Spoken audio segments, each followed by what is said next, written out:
तुझा first cinema कुठला होता? First mega hit of mind. पण ह्या सिनेमामुळे अश्विनी कुलकर्णी घराघरात पोहोचली असं नाही वाटत तुला? त्याच्यासारखा वेड्यासारखा हिट झालेला हो? पिक्चर म्हणजे त्या सिनेमासारखा सिनेमा होणे नाही. लोक थिएटर मध्ये नको जाऊस तिकडे. कुठल्या क्षेत्रातला जो माणूस काम करतो ते डोक्यात हवा जाते.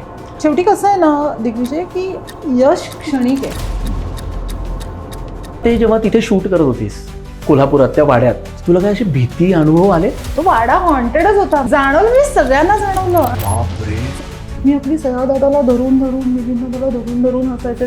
हे अनुभव आलेले आहेत. अशी उठली आणि उघा जण घामाघूम किंचाळतो हे करता. काय बापरे. जीवावरच्या संकटातनं वाचले बिकॉज ऑफ लक्षा मामा. कधीतरी तुला असं डिप्रेस्ड वाटतं? मला माहितीये की सगळ्यांना माझी मजा बघायला थांबलेलं आहे. कोणी तुझ्या डोक्यात गेले का? राग येतो का? अरे खूप आहे. माझं तेच आहे ना, मी खूप फटकळ आहे. तू गेली नव्हती, तुला बोलून घेतलं. मी नवीन आहे म्हणजे मी अवेलेबल नाहीये यार.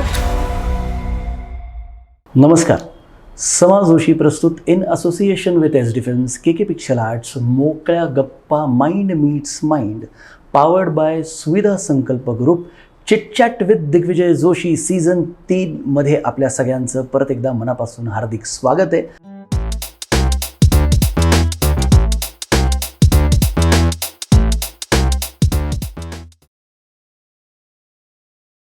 आज आपण ज्यांच्यासोबत मोकळ्या गप्पा मारणार आहोत, आपल्या पॉडकास्ट चॅनलला त्या भेट द्यायला आल्यात, ती म्हणजे आपल्या सर्वांची लाडकी लोकप्रिय अभिनेत्री, उत्तम डान्सर, उत्तम कोरिओग्राफर आणि तुमच्या सगळ्यांच्या मनातली आवडती अभिनेत्री, ती म्हणजे अश्विनी कुलकर्णी.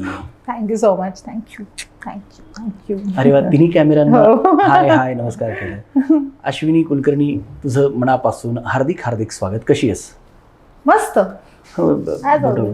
एकदम तू म्हणजे अशी एकदम ब्राईट दिसतीयस. ते तर आहे. लाल रंग जो आहे आणि त्याच्यावर लिहिलेलं आहे कम्फर्ट फूड, तूप, वरण भात, लिंबू आणि मीठ. हे काय काय काय काय प्रकार? हे घरातलं आहे ऍक्च्युली वरण भात हा माझा करिअरचा अविभाज्य भाग आहे, पण तो माझ्या डाएटचा पण अविभाज्य भाग आहे. मला भात खूप आवडतो. भात आवडतो? एक तर मी खूप फूडी आहेच आहे, ते माझ्याकडे बघून कळतच, म्हणजे गाल बघून कळतच. Pure vegetarian? सगळं खाते मी. बापरे. सगळं खाते मी. हो हो, माणूस सोडून सगळं खाते. अरे देवा. आणि हे जे आहे ना, हे पर्टिक्युलरली मराठी टी शर्ट, हे तू ऐकलंयस? सोहम सबनीस नावाचा आपला एक मित्र आहे, त्याचा हा ब्रँड आहे मराठी टी शर्ट. आणि इतके गोड असे मराठी कॅलिग्राफी, इतके छान त्याचे टी शर्ट्स आहेत ना. म्हणजे माझे पर्टिक्युलरली माझे पर्सनॅलिटी ऍस्पेक्ट आहेत ना, म्हणजे आता वरणभात ठीक आहे की हे माझं सिक्रेट आहे की मी रोज तेच खाते, पण रोज खाते मला भाताशिवाय नाही होत. बापरे. आडनाव काय आणि माझं कुलकर्णी. वरण भातावर तूप आणि लिंबू असं आणि मीठही सरी.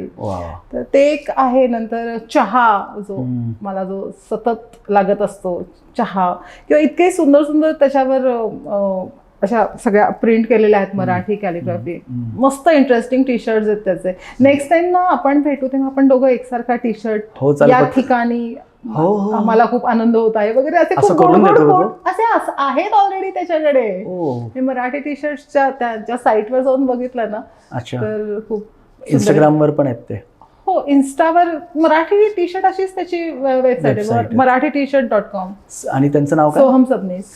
सोहम सबनीस जी. तुमचे मराठी टी शर्ट्स जे आहेत ते फारच भारी आहेत. आणि ज्यांना कोणाला ते मराठी टी शर्ट्स घ्यायचे असतील त्यांनी त्यांच्या इंस्टाग्रामवरती जाऊन तुम्ही ऑर्डर करू शकता. marathit-shirt.com वर सुद्धा marathit-shirt.com.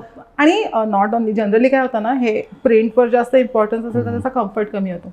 दीज आर लाईक, मी सकाळपासून मी अशीच आहे, याच्यातच आहे. हो, एवढा कम्फर्ट आहे. खूप खूप कम्फर्ट आहे. आणि बघ ना, ते चुरगाळलं पण नेहमी. मी सकाळपासून like I am working, then I am driving, मग मी इथे आले आणि तरी, आणि मी थोडीशी आळशी पण आहे, कपडे बदला आणि या वगैरे, असा थोडासा आळस माझ्यासारख्या ज्या लोकांना आहे कपडे बदलण्याचा, त्यांच्यासाठी हे अगदी परफेक्ट आहे, कारण हे चुरगळत नाहीत फारसे. आणि फ्रेश, मी तुला फ्रेश वाटतेच. बट ऑब्विसली मला फक्त लाल रंग उत्तमच आहे, त्याच्याबद्दल वाद नाही. पण काय, आमच्या इकडे ना खूप साऱ्या अशा म्हशी वगैरे असतात, चालताना येतात, बैल कधी कधी चालत असतो त्याची भीती वाटते फक्त लाल रंग घालावा. पण कशाला लाल घालून म्हशीसमोर जावं मुळात. जोक्स कॉमेडी खूप होणार आहे अश्विनी बरोबर. हो आणि पण नाही खूप कलर्स पण आहेत त्याच्यात.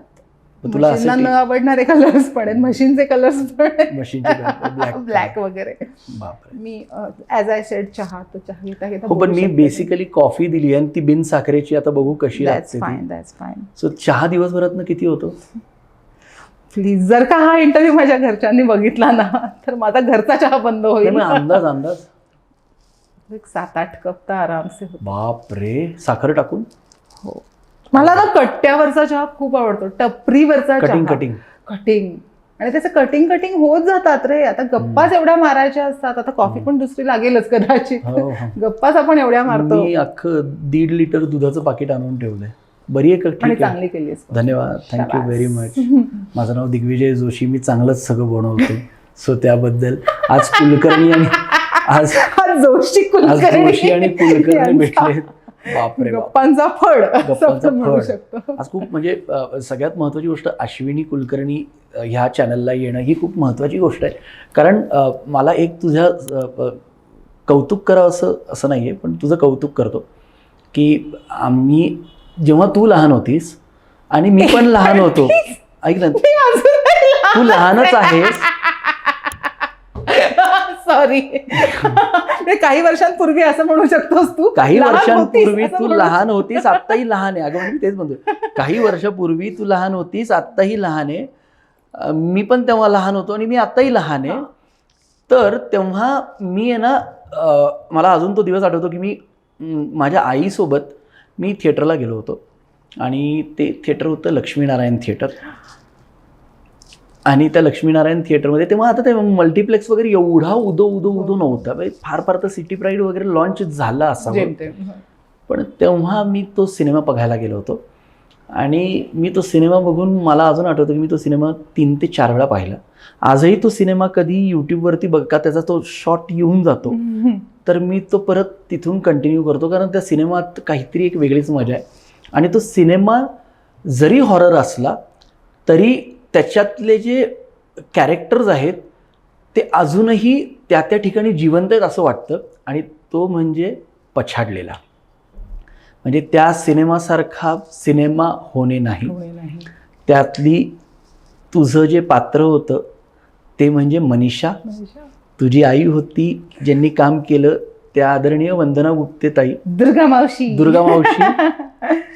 आणि बहारदार म्हणजे दिलीप काका असतील, विजयजी असतील. तसा पिक्चर काहीतरी करून होऊ शकतो, पण ही जी सगळी कलाकार मंडळी जमली ती परत नाही जमणं होत. आणि त्याच्यातले एक जण आता हयातही नाहीयेत. विजू मामा आणि लक्षा मामा दोघंही नाहीयेत. दोन जेम्स नाहीयेत.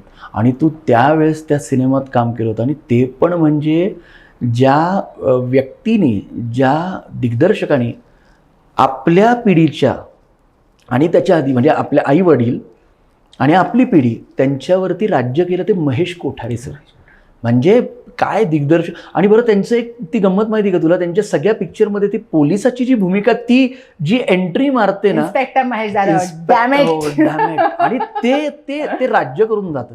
आणि त्या इतक्या मोठ्या इन्स्टिट्यूशनमध्ये तुझं लीड अभिनेत्री म्हणून काम होतं आणि तुझा जो हिरो होता आणि आत्ताचा सगळ्यांचा लाडका ते श्रेयस तळपदे झाला. आणि काय तुमची जोडी जमली होती आणि काय त्याचं, आणि तुम्ही एकमेकांना त्या सिनेमात इतके सूट झाला.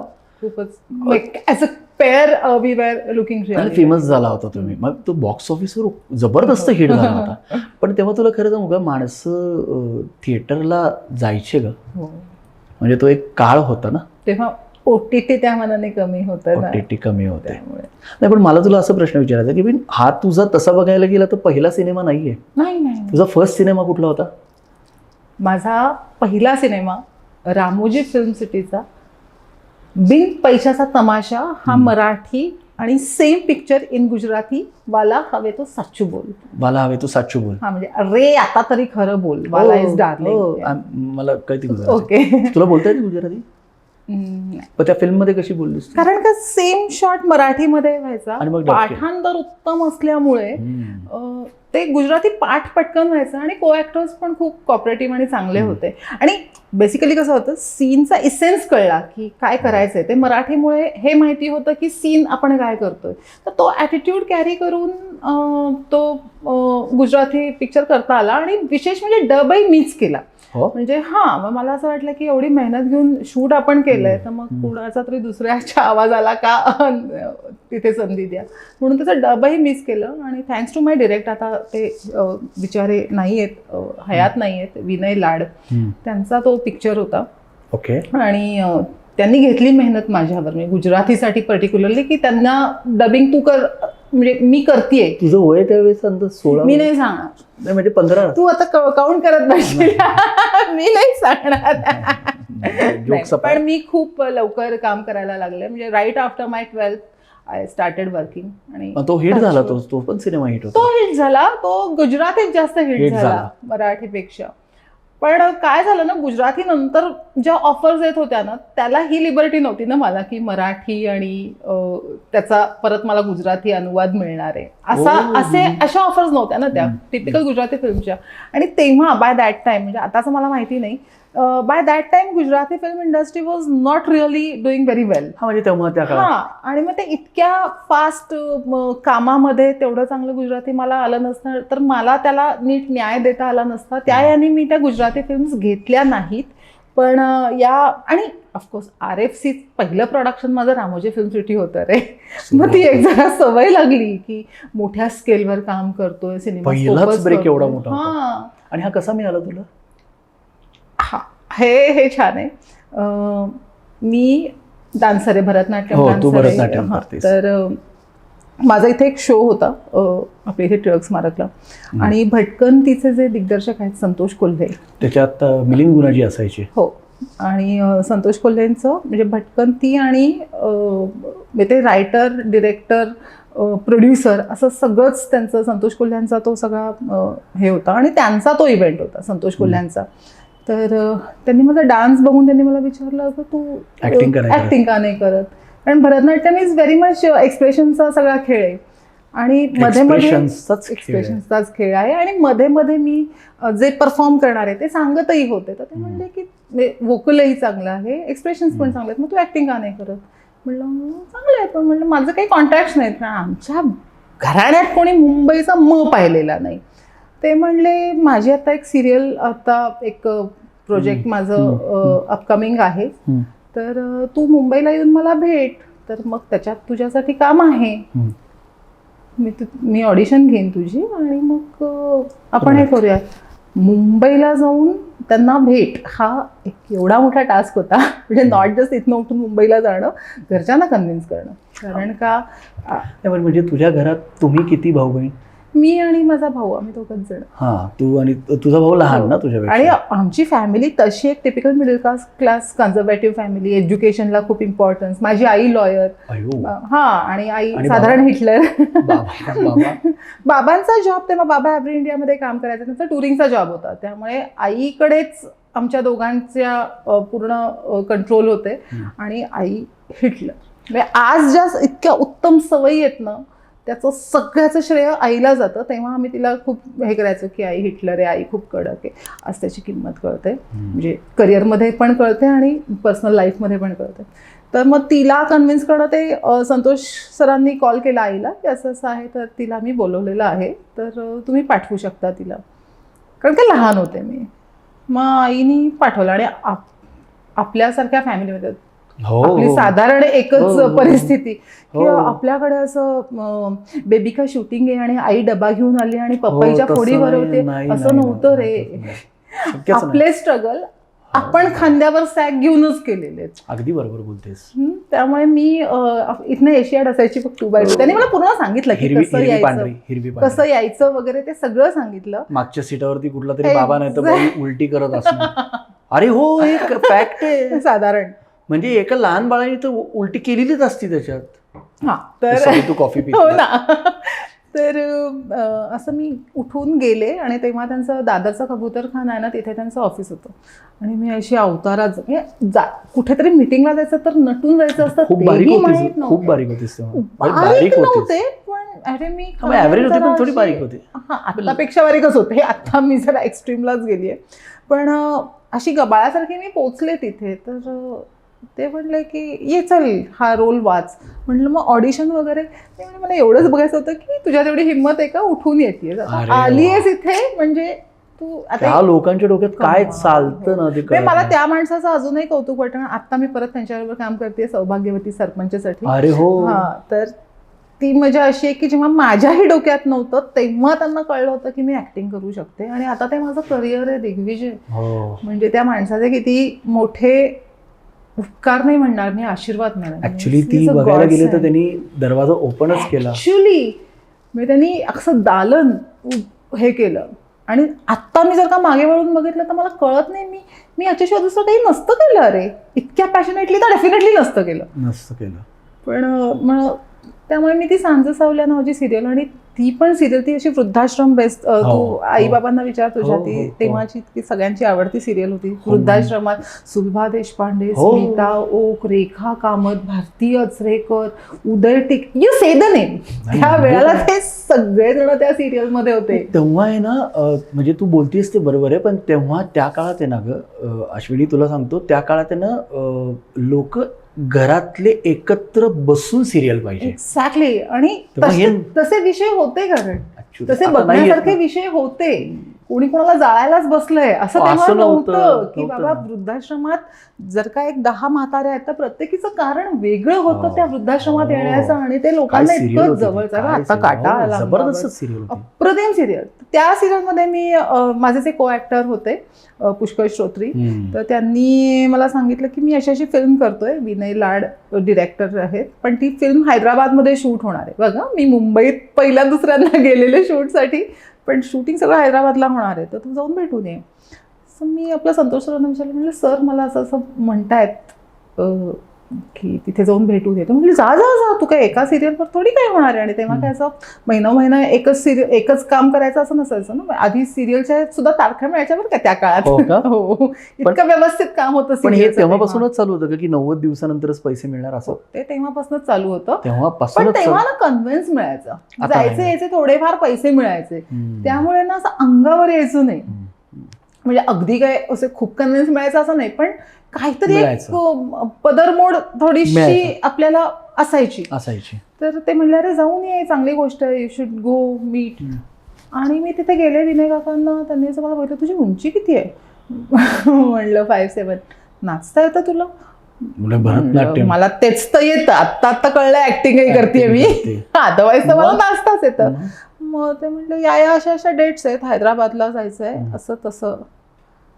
हे डन आहे. हा म्हणलं मी फिल्म करतेय. हो तू फिल्म करतेस, आणि तू डान्स चांगला करतेस, त्याच्यात सगळं आलं, जुळूनच आलं सगळं. हो. आणि मी म्हटलं 1 मिनिट फक्त सर, माझी सिरियल चालू आहे, कारण का 2 महिने हैदराबादला जाऊन राहायचं म्हणजे आता हे नवीनच काम घेतलेलं, आणि सिन्सिअरिटीचा तर तेव्हा उतच असतो. मी तेव्हा नाही मी करते ऍडजस्ट, असं तेव्हा कळत नसतं. पण मग मी इमिजिएटली संतोष सरांना विचारलं की असं सर म्हणजे तू पहिले जा, काही हरकत नाही, बोलणारे खूप कमी भेटतात. अरे देव माणूस दुसरं काही हेच नाही, तू जा म्हणाले, कारण का आपली सिरियल ऑन एअर कधी जाणार आहे अजून माहिती नाही. तर आणि पुष्करही नाहीच आहे, म्हणजे जो माझा को ऍक्टर सांज सावल्यामध्ये होता तो त्या फिल्म मध्ये होता, तू पण तोही नाही, आणि मग तूही जा ना, काही हरकत नाही, पण करू ऍडजस्ट, जा छान काम कर. असं लोकांना वाटलं पाहिजे की मी ज्या ऍक्ट्रेसला मी ब्रेक देतोय ती चांगली आहे. It was such a blissful moment for me. आणि मग जरा घरी थोडासा झाला 2 महिने, आणि पिक्चर वगैरे. घरच्यांचं काय मत? म्हणजे त्यांची हे माझ्यावर संस्कार किंवा हे इतके प्रबळ होते ना, त्यामुळे मी काही वाह्यातपणा करणार नाही याची त्यांना खात्री होती. पण हे क्षेत्र त्यांच्यासाठी नवीन होतं, जितकं माझ्यासाठी नवीन होतं तितकं त्यांच्यासाठी नवीन होतं. मग देअर कम्स द हिरो. आणि मग मला असं हे केलं की तुला काय उद्योग करायचे तर कर, पण ते तू आधी लग्न कर. मग हो त्या ह्याच्यात हो, कारण का त्यांना असं झालं की आईबाबांना की अद्वैतही हे होता, मग तू ती एवढी सगळी जबाबदारी आम्हाला, तुझी काळजी तुझ्या मागे धावायचं का हे करायचं, प्लस तुझे विचार. आणि आय वॉज गोईंग अराउंड, आता जो माझा नवरा आहे त्याच्याबरोबर आय वॉज गोईंग अराउंड. म्हणलं ते तुम्ही लग्न करा आणि मग तुला काय करायचं ते पण कर. निदान एंगेजमेंट तरी करून त्यांची जा. साथ होती या सगळ्या गोष्टीला? ऑफकोर्स, नाही तर शक्यच नाही. क्या बात. घरच्यांच्या पाठिंब्याशिवाय शक्यच नाही. असा रॉक सपोर्ट. म्हणून तर मी तेव्हा एंगेजमेंट केली. खूप धन्यवाद बरं का तुम्हाला. का? कॅमेराला म्हटलो, म्हणजे आहोंना म्हटलो तुमच्या. खूप धन्यवाद. हो खरंय. कारण कसं आहे ना, जोपर्यंत घरच्यांचा सपोर्ट नसतो तोपर्यंत तुम्ही उभंच राहू शकत नाही. मग तो सपोर्ट लोकांना दिसत नाही, पण ज्या अर्थी मी उभी आहे त्या अर्थी तो आहे. वा वा. आणि मग मी एंगेजमेंट करून हैदराबादला गेले. मग का? आम्ही अजून बळ मिळालं. फिल्म्स केल्या, 2 फिल्म. आणि तिथे गेल्यावर त्यांनी मला सांगितलं तू गुजराती पण फिल्म करतेस. म्हणलं व्हॉट? मला बापरे. येत नाही गुजराती. आणि मुंबईच्या लोकांना कसं असतं ना, त्यांना येत असतं गुजराती. म्हणजे त्यांना ना असं आजूबाजूला लोक सारखी बोलत असतात, आपण कुठे यार, आपण वरण भात, आपल्याला कुठे येतं. गुजराती कानावर पण नाही पडलेलं. हिंदी किती वाटेल वाह्यात हिंदी होतं माझं. मग काय हिंदी बोलायचा संबंध कधी व्हायचा? नाही, काही संबंध पुण्यात सौ विमलाबाई गरबाने प्रशाले माझी तिसरी लँग्वेज पण संस्कृत होती. हिंदी तिथेही नव्हतं. हिंदी म्हणजे अजूनही अडथळा आपल्याला. मग काय तर असं गुजराती पण करते. म्हणलं सर बहुत ज्यादा हो गया. ते म्हणजे नाही होणार आहे, काही नाही होत. आणि पाठांतर आहे ना तुझं चांगलं, बसायचं रात्री सीन घेऊन. रोज दिवसभर शूट करायचं. आणि तेव्हा तू एकटीच तिकडे गेली होती? हो, एकटी गेले होते. बाप. तेव्हा मोबाईल फोन वगैरे एवढं नव्हतं. नाही, आणि खूप एक्सपेन्सिव्ह होतं. म्हणजे जरी होतं तरी खूप एक्सपेन्सिव्ह होतं, परवडण्यासारखं नव्हतं. तेव्हा काहीतरी रिलायन्सचा फोन वगैरे नाही, तेव्हा पण नव्हता लॉन्च झाला. माझा तो AT&T असं काहीतरी BPL असे फोन होते बेसिक वाले. आणि असं दिवसभर आणि कुत्र्यासारखं उन्हात काम कर. म्हणूनच आम्हाला नेलं होतं नवीन लोकांना, की काय होऊ नाही, की तू नाही ना काही स्टारडम ट्रँट्रम्स काही नाही. उन्हात अनात काम करायचो. आधीच एकतर इतका गोरा रंग, त्यात तो अजून 2 शेड डार्कर झाला होता. पण इतकी मजा आली ना. म्हणजे म्हणजे आता हे सगळ्या व्हॅनिटीज आणि या सगळ्या गोष्टी आपल्याकडे आहेत, अवेलेबल आहेत. मी आता विचार केला ना की कसं काम केलं आपण. 40-42 डिग्री टेम्परेचरवर डांबरी रस्त्यावर नाचत होतो. पण तेव्हाच वातावरणात एक वेगळी मजा होती त्या काळात. किंवा ती एक म्हणजे ते फिल्मचं युनिट आणि सगळेच जण इतके पॅशनेटली काम करायचं ना. साऊथ इंडियन कामाची पद्धतही वेगळी. आणि वेळेत सुरू आणि वेळेत बंद ते पण होतं. 7ला पॅकअप म्हणजे पॅकअप. कोणी अमिताभ बच्चन असेल तरी 7 वाजता पॅकअप. टेक्निशियन्सना सोडायचं म्हणजे सोडायचं त्या वेळेला. त्यामुळे कधी शिफ्ट एक्सटेंड हे ते अशा गोष्टी झाल्या नाहीत. त्यामुळे everybody was happy working there. Though we were shooting, म्हणजे असं खूप ऊन आहे, डांबरी रस्ते, पळतोय इकडे तिकडे, धावतोय, तरी सुद्धा मजा होती. म्हणजे त्याचा इम्पॅक्ट खूप सुंदर होता. एवढ्या गुजराती मधली फिल्म फार हिट झाली. हो, तिकडे जास्त झाली. इथली पण चांगली गेली फिल्म, पण ती इथल्या लोकांना म्हणजे त्यांनी इकडच्या इंडस्ट्रीला कोणाला इन्व्हॉल्व करून घेतलं नसल्यामुळे त्यांना असं कॉर्नर केल्यासारखं खूप झालं. म्हणजे इथले पब्लिसिटी किंवा ऍडव्हर्टाइजमेंटच्या दृष्टीने तेव्हा आणि फक्त ETVच होतं. त्यांना प्रोमो ETV होतं. झी मराठी नंतर आलं. अल्फा मराठी होतं. अल्फा मराठी चालूच होतं तेव्हा. अल्फा मराठी अल्फा होतं, पण तेव्हा मी काम नव्हते करत. आणि ETV नंतर आलं. ETVचीच म्हणजे रामोजी फिल्मची ती ETVचीच हे असल्यामुळे. पण त्यामुळे त्यांना इकडच्या बाकीच्या मीडियानी आणि त्यांना इथलं काही माहिती नव्हतं. आणि त्यांनी इथे काही प्रेस कॉन्फरन्स वगैरे असं काही घेतल्या नाहीत की ज्यांनी लोक खुश होतील. त्यामुळे इथे थोडंसं कॉर्नर केलं गेलं. पण तरी महिनाभर प्रभातला पिक्चर होता, 3 शो चालू होते, त्यामुळे खूपच झालं. प्रभातची मजाच वेगळी. ही हिट झाली. आणि त्यानंतर तुला तसा तिसरा सिनेमा जो मिळाला तो महेश कोठारे प्रोडक्शन्सचा. नाही, अरे बापरे, कसं काय? म्हणजे हे 2 मिळाले तर मिळाले. हे 2 ऍक्च्युली मी हा एकच पिक्चर काउंट करते, कारण दुसरा इज बापू वीरू वाटेगावकर. बापू वीरू वाटेगावकर. आणि you won't believe Digvijay, that is the first mega hit of mind. काय बोलते? त्याच्यासारखा वेड्यासारखा हिट झालेला पिक्चर म्हणजे खूप रेअरली बघता येतील. म्हणजे तो बनला होता पिक्चर साताऱ्यामध्ये. पितांबर काळे नावाचे खूप मोठे दिग्दर्शक आहेत. आणि त्यांनी तो, आणि मी अशी थ्रू कुठनं तरी गेले त्या ह्याच्यात त्या प्रोजेक्टमध्ये. पण मला ते इतकं आवडलं रे, इतकं गोड कॅरेक्टर. आणि सयादादा, म्हणजे ह्या लोकांबरोबर काम करायला मिळणं, म्हणजे जरी हा आमचा जो होता बिन पैशाचा तमाशा, त्यात मजा सगळी आली तरी असे शिकायला मिळालं जास्त. ग्राउंड लेवलवर काम करणं साताऱ्यासारख्या खेडेगावात. म्हणजे एक तर तो सीन होता बापूविरू वाटेगावकर मध्ये, माझा रोल फार सुंदर होता. नॉमिनेशन मिळालं, ह्याच्यातच सगळं आलं. त्याच्यात असं होतं की ज्या मुलीमुळे तो बापूविरू वाटेगावकर एका धनगराचा त्याचा दरोडेखोर होतो, त्या मुलीचं काम माझं होतं. त्यामुळे एक असा अगदी साताऱ्यात गर्दीत चौकात एक विलननी हात धरला, म्हणजे बापूविरू येऊन मला सोडवतोय, हे इतकं प्रेशरचं काम होतं. जबाबदारीच म्हणावे. खूप टेन्शन, एवढा मोठा क्राऊड, सयादादा बरोबर, मिलिंद दादा बरोबर, आणि ते पार पाडणं वॉज अ बिग डील. आणि आधी हैदराबादला किंवा सिरियलला जेव्हा मी कामं केली होती ना, तेव्हा ना तिथला ज्युनियर क्राऊड वगैरे सुद्धा ना खूप कंट्रोल्ड असायचं. इथे जेव्हा साताऱ्यात मी पहिल्यांदा काम केलं, मला तर तो सगळा रिअल क्राऊड वाटत होता. पहिले 2 दिवस मी घाबरूनच गेले होते, because all real people around. Shooting बघायला आली आहेत आणि ती मग उभी पण आहेत मॉबमध्ये. म्हणजे कोणाचं काय अप्रोच आहे माहिती नसतं. मी आपली सयादादाला धरून मिलिंद दादाला धरून असायचे थ्रू आउट. इतकं, कारण मी असं रिअल क्राऊडमध्ये कामच नव्हतं केलेलं. दॅट वॉज द फिल्म की ज्यांनी मला अशी रियालिटी दाखवली. मी घोड्यावर बसायला शिकले जस्ट फॉर त्या फिल्मसाठी. उधळला वगैरे नाही ना घोडा? अरे मी उधळले नाही, पण म्हणजे असं एखाद्या रोलसाठी करावंसं वाटणं किंवा हे, कारण आपल्याकडे लोक महाराजांचे रोल करतात आणि घोडे चालवता येत नाहीत. हे जरा जास्तच बोलले मी, पण फॅक्ट आहे. पण त्या एका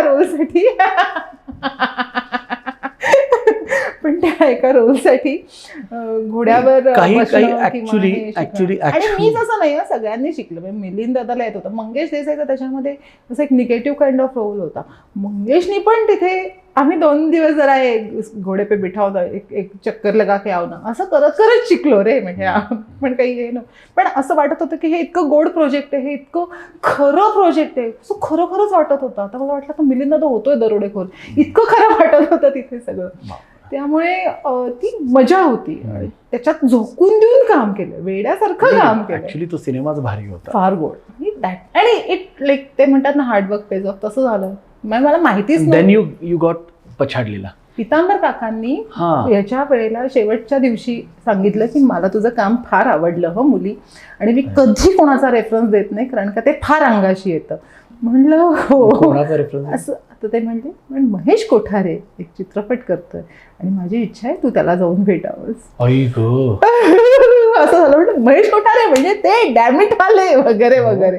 म्हणले हो ते पिक्चर करतात, मग ते मला घेतील त्याच्यात. तर ते म्हणले हो. म्हणलं ऐका ना, ते ना आमच्या हैदराबादच्या सेटवर आले होते, ते किशोरीताई होती तिथे. तर म्हणलं ते आमच्या हैदराबादच्या सेटवर आले होते आणि मला त्यांच्याशी जाऊन बोलायची पण हिंमत झाली नाही. वेरॅज माझं गाण्याचं शूट चाललं होतं, मी नाचत होते रस्त्यावर, आणि ते येऊन किशोरीताईला आणि बाकी सगळ्या युनिटला भेटून गेले. आणि आमच्या डिरेक्टरने तर सांगितलं ती आहे आमची हिरोईन, आणि मी तिकडनं असं केलं. म्हणलं मला जाम भीती वाटली आणि आता जाऊन भेटायचं त्यांना. तर ते म्हणजे जा. अदरवाईज मी माझा रेफरन्स देत नाही, विच इज अ फॅक्ट. म्हणजे पितांबर काका इतके हो. मग मी त्यांनी फोन केला पितांबर काकांनी महेशजींना. मग मला त्यांचा नंबर दिला, मग त्यांना मी फोन केला. मीनवाईल मुंबईमध्ये माझी वसुधा नावाची दुसरी एक सिरियल चालू होती. तर मी त्यांना म्हणलं मी कधी येऊ वगैरे. तर ते म्हणते की कधी येतेस, उद्या ये. म्हणलं हा चालेल येते. मग मी त्यांना परत फोन केला, म्हणलं उद्या ना माझी वसुधाची नाईट शिफ्ट आहे, तर मी त्याच्या आधी येऊ का. म्हणजे मी तिकडनं तशीच शूटला जाईल. म्हणजे मला पुण्यातनं जायचं ना, मध्ये हॉल्ट कुठे घेणार. बेसिक पुणेकर प्रश्न, अगदी प्रॉपर तेच ते.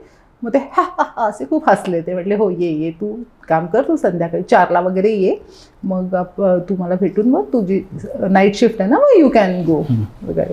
आणि मी अशी महेशजींकडे गेले आणि साधारण हळदी कुंकू समारंभ असतो ना, तसं तिथे मुली आणि मुलींच्या आया बसल्या होत्या. मला म्हणलं चला पछाडलेला ताई हो म्हणलं ताई बॅग अशीच लावा परत सॅकला आणि निघा. आणि महेशजी म्हणली ये ये बेटा बस बस बस. महेशजी हो.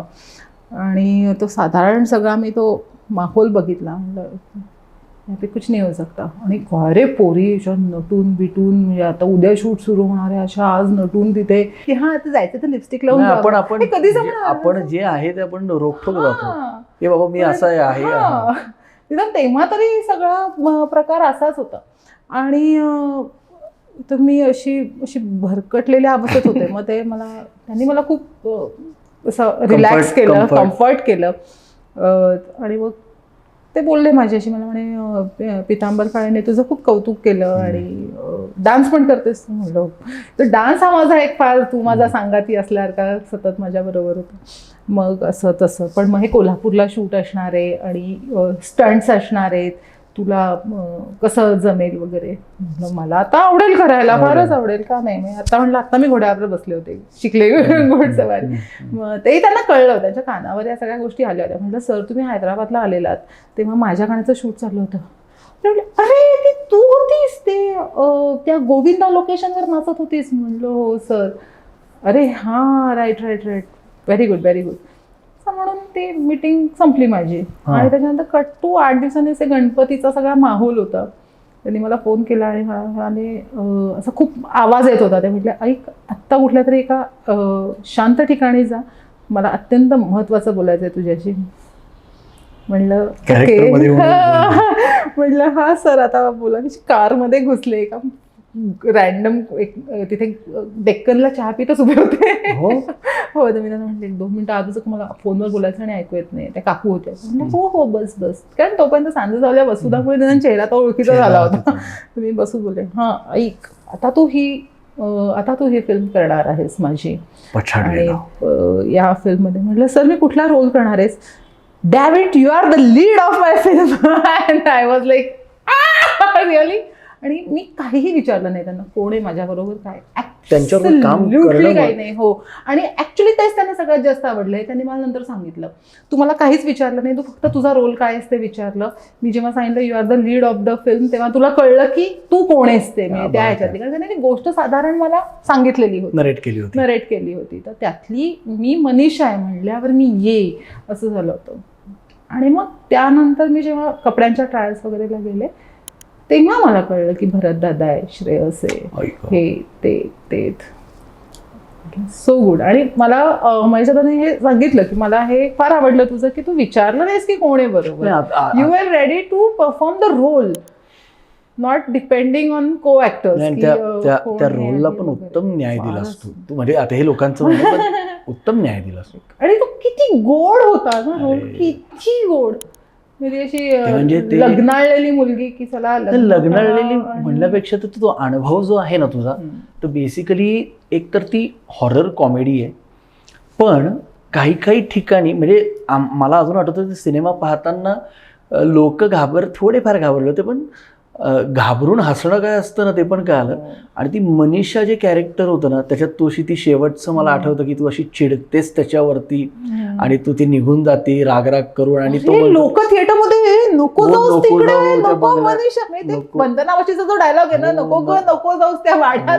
तर लोक थिएटर मधनं ओढायची अरे मज्जा नको. नाही हे आमच्या ह्याच्यात होतं लोक असे करून बसलेले अरे भिंडोगे काही अगं नको तू जातीस त्या वाड्यात. आणि नंतर पण तो मेजर आणि माझी आई मला घरी आला हे असं चिडचिड करून वागलं की असं होतं. म्हटलं आई काय बोलते म्हणजे असं चिडून गेलीस ना तू वाड्यात मग आलं सगळं अंगाशी. म्हटलं म्हणजे ते येणं एक्सपेक्टेड होतं. पकडलं अगदी हो. त्याच्यावर आयुष्यभर ऐकलं. हो ती म्हणजे तिला ते इतकी त्या फिल्म मध्ये घुसली होती ती की तिला ते सगळं खरं वाटायला लागलं. तुला त्याच्यासाठी अनेक म्हणजे अशी म्हणतात ना शाब्बासकीची थाप मिळाली. मराठी रसिकांनी तुझ्यावरती खूप जास्त काय म्हणतात ना खूप भरभरून प्रेम दिलं तुला. त्या काळात तू अनेक लोकांची क्रश पण झालीस. नाही आगा चांगला होता.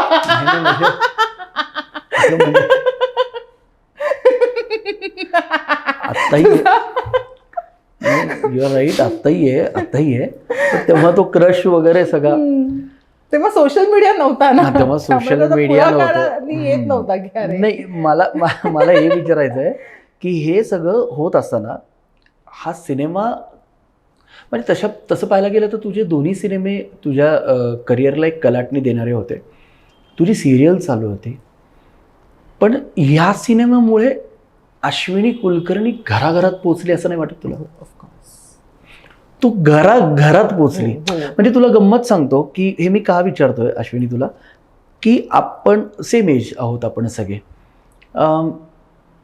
आपण तो पण काळ बघितला आहे आणि हा पण काळ बघितला आहे. सो बेसिकली आपण आधुनिक नॉन आधुनिक पण बघितलं आणि आधुनिक जग पण बघितलं. म्हणजे 80s 90sचे किड्स आहोत आपण.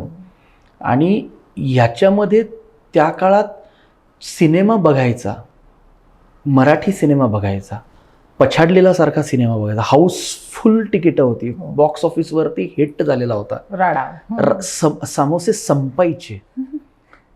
संपायचे, पाण्याच्या बॉटल्स प्रकारे, कोल्ड ड्रिंक्स गोल्ड स्पॉट वगैरे त्याच्या आधी पेप्सी थम्सअप संपायचं. आणि लक्ष्मी नारायण सारखं थिएटर फुल होणं म्हणजे खूप मोठी गोष्ट आहे. केवढी ह्यूज कपॅसिटी. त्या दिवशी तुला सांगतो, त्या दिवशी ते जे काही 3 का 4 शो मला आठवतं की 12 ते सकाळी 9 ते 12, 9 ते 12, 12 ते 3, 3 ते 6, 3:30 आणि 6 ते 9 आणि मग नंतर एक 9 ते 12चा शो, असे 4 शो.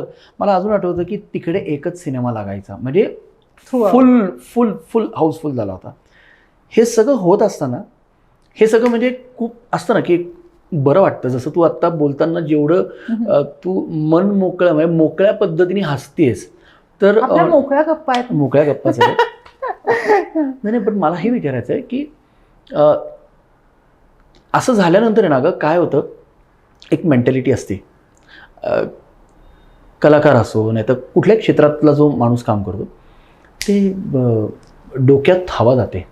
मला नाही वाटलं की तुझ्या डोक्यात ती हवा गेली. शक्यच नाही. पण हे होतं, पण माझ्या बाबतीत ते होण्याची शक्यता शून्य होती. कारण घरी हा एक मोठा रियालिटी चेक सतत मिळत असतो. म्हणजे माझ्या आईचं तर सांगितलंच तुला, अत्यंत कडक शिस्तीत तिने आम्हाला लहानाचं मोठं केलंय. आणि माझा भाऊ, माझा नवरा, ऑल्सो माझे बाबा, हे इतके योग्य क्रिटिक आहेत ना माझे, की त्यांनी नाही मला काही डोक्यात जाऊ दिलं. तसं तुलाही वाटलं नाही? कारण ना शेवटी कसं आहे ना दिग्विजय, की यश क्षणिक आहे. ते जर का त्या मुवमेंट्स एन्जॉय करायचे असतात, ऑफकोर्स, की एखाद्या प्रोजेक्टचा सक्सेस एन्जॉय करण्यासारखं सुख नाही, पण हे कायम लक्षात ठेवलं पाहिजे की हे क्षणिक आहे. याच्यानंतर म्हणजे नाटकाचा पडदा पडल्यावर, मागे गेल्यावर मेकअप आपल्याला एकट्याला काढावा लागतो, तिथे वर टाळ्या वाजवायला येत नाही. त्यामुळे आणि मेकअप काढल्यावर आपला चेहरा आपल्याला जो दिसतो ना, ते आपण खरे असतो. त्यामुळे तो जो आहे तो रियालिटी चेक आपल्याला रोज देत असतो आरसा, तो ठेवायचा असतो. त्यामुळे नाही जात डोक्यात. नाही, पण मला आठवतं की तू त्या काळात जेव्हा इव्हेंट्सला जायची तेव्हा म्हणजे बायका आणि लहान मुलं तुला येऊन मिठ्या मारणं, आणि म्हणजे पण ते माझे इव्हेंट्स पण फार गोड होते. आता भीती वाटते जायला ऍक्च्युली, व्हेरी ऑनेस्टली. मला खूप आवडतं, मला पब्लिक अपीअरन्स, मला पब्लिक अप्रोच प्रचंड आवडतो. पण ना आता अशा भीती वाटायला लागली रे. म्हणजे तेव्हाचं प्रेम सुद्धा तेवढंच निखळ आणि असं बरोबर बोलते. आताच्या क्राऊडमध्ये बायकाच येत नाहीत इव्हेंट्स मध्ये, फक्त फार तर होम मिनिस्टरच्या कार्यक्रमात दिसतात. त्यामुळे आणि बेसिकली जर मोठे गाण्याचे कार्यक्रम वगैरे नाटकं असतील, पण आता पण तसं बघायला गेलं तर खूप अशी गर्दी झाली आहे आणि विचित्र गर्दी झाली आणि भीतीदायक गर्दी झाली. आता बाउन्सर शिवाय कार्यक्रमाला जाऊ शकत नाही. पूर्वी मला म्हणजे मी हे बापूविरू नंतर साताऱ्यात वगैरे दांडियाला वगैरे मी इतके म्हणजे आपलं आपण कसे माझं कॉलेज सिम्बॉयसिसचा दांडिया असावा तसं मी जाऊन खेळलीये, हे केलंय ते केलंय. पण आता भीती वाटते, कारण आता अप्रोच बदललाय किंवा इव्हेंटचा सेक्शन बदललाय, माहिती नाही. पण तो जो एक मोकळेपणा होता जो तू सांगतोयस प्रसंग, की बायका आमचं याच्याबरोबर एक फोटो, लहान बाळ घेऊन मी फोटो काढलेत वगैरे, ती सगळी खूप छान मजा होती. नुकते मोबाईल इंट्रोड्यूस झाले होते, नुकते कॅमेरावाला फोन. मला अजून आठवतं की ती अशी गर्दी असायची आणि तुझ्या सह्या तिथं फार. आणि मी असं सांगायचे, अरे मी नाहीये एवढी मोठी, माझी सही घेऊन काय करणार मी I am like nowhere, माझी सही, माझ्या सहीला काय. मी पछाडलेलाच्या सेटवर 100 पानी एक वही घेऊन गेले होते आणि अद्वैतसाठी, माझा लहान भाऊ अद्वैतसाठी मी सगळ्यांच्या सह्या आणल्या होत्या आणि प्रत्येकाने इतकी गोड 2-2 लाईन लिहून दिल्या होत्या अद्वैतसाठी. राईट फ्रॉम लक्षा मामा टू अभिदादा, अभिराम भडकमकर तो त्या फिल्मचा रायटर पण होता आणि तो कामही करत होता. तर त्याच्यापर्यंत सगळ्यांनी इतक्या छान 2 ओळी त्याच्यासाठी लिहून दिल्या होत्या आणि सह्या केल्या. म्हणलं ही लोक मोठी आहेत, ह्यांच्या सह्या वगैरे घेणं ठीक आहे, म्हणजे सुरुवात आहे आणि लोक सह्या मागायचे. थोडंसं ऑकवर्ड व्हायचं. कोल्हापुरात किती दिवस शूट झालं हे? 2 महिने. 2 महिने 60 दिवस. हो, म्हणजे आधी सप्टेंबर, मग ऑक्टोबर महिना गॅप आणि मग नोव्हेंबर. पण हे सगळं त्यातला 20 दिवस फक्त क्लायमॅक्स शूट होता. जशी मी त्या वाड्यात शिरते पासनं ते बापरे. बघ हे सगळं, म्हणजे मला असं विचारायचं आहे की हे सगळं जेव्हा सुरू होतं, एक फार कॉमन प्रश्न आहे आणि मजेशीर आहे. हे सगळं जेव्हा सुरू होतं, एक हॉरर कॉमेडी करत होती, तिकडे पछाडतं. बरं, तुझी आईच भूत होती त्याच्यात, तर बेसिकली हे सगळं होत असताना तुला काय असा अनुभव वगैरे आला का तिथे? तो वाडा हॉन्टेडच होता. म्हणजे हा, तर तुला ते जेव्हा तिथे शूट करत होतीस कोल्हापुरात त्या वाड्यात पछाडलेल्याच्या वेळेस, तुला काय अशी भीती अनुभव आले? अनुभव तर आले आणि सगळ्यांना येतातच त्या वाड्यात अनुभव आले. ऑफकोर्स. पॅरानॉर्मल गंमत करत नाही अजिबात नाही. आणि ना, कारण काय माहिती का, आता तू इथून गेल्यानंतर आम्हाला दोघांना एकटं राहायचंय आणि हा जो माझा डिरेक्टर आहे ना, हा सागर कुमठेकर, हा जो आहे कॅन्डिडेट झाला, हा जो सागर आहे ना, हा अर्ध्या रात्री 3-3:30 असं उठून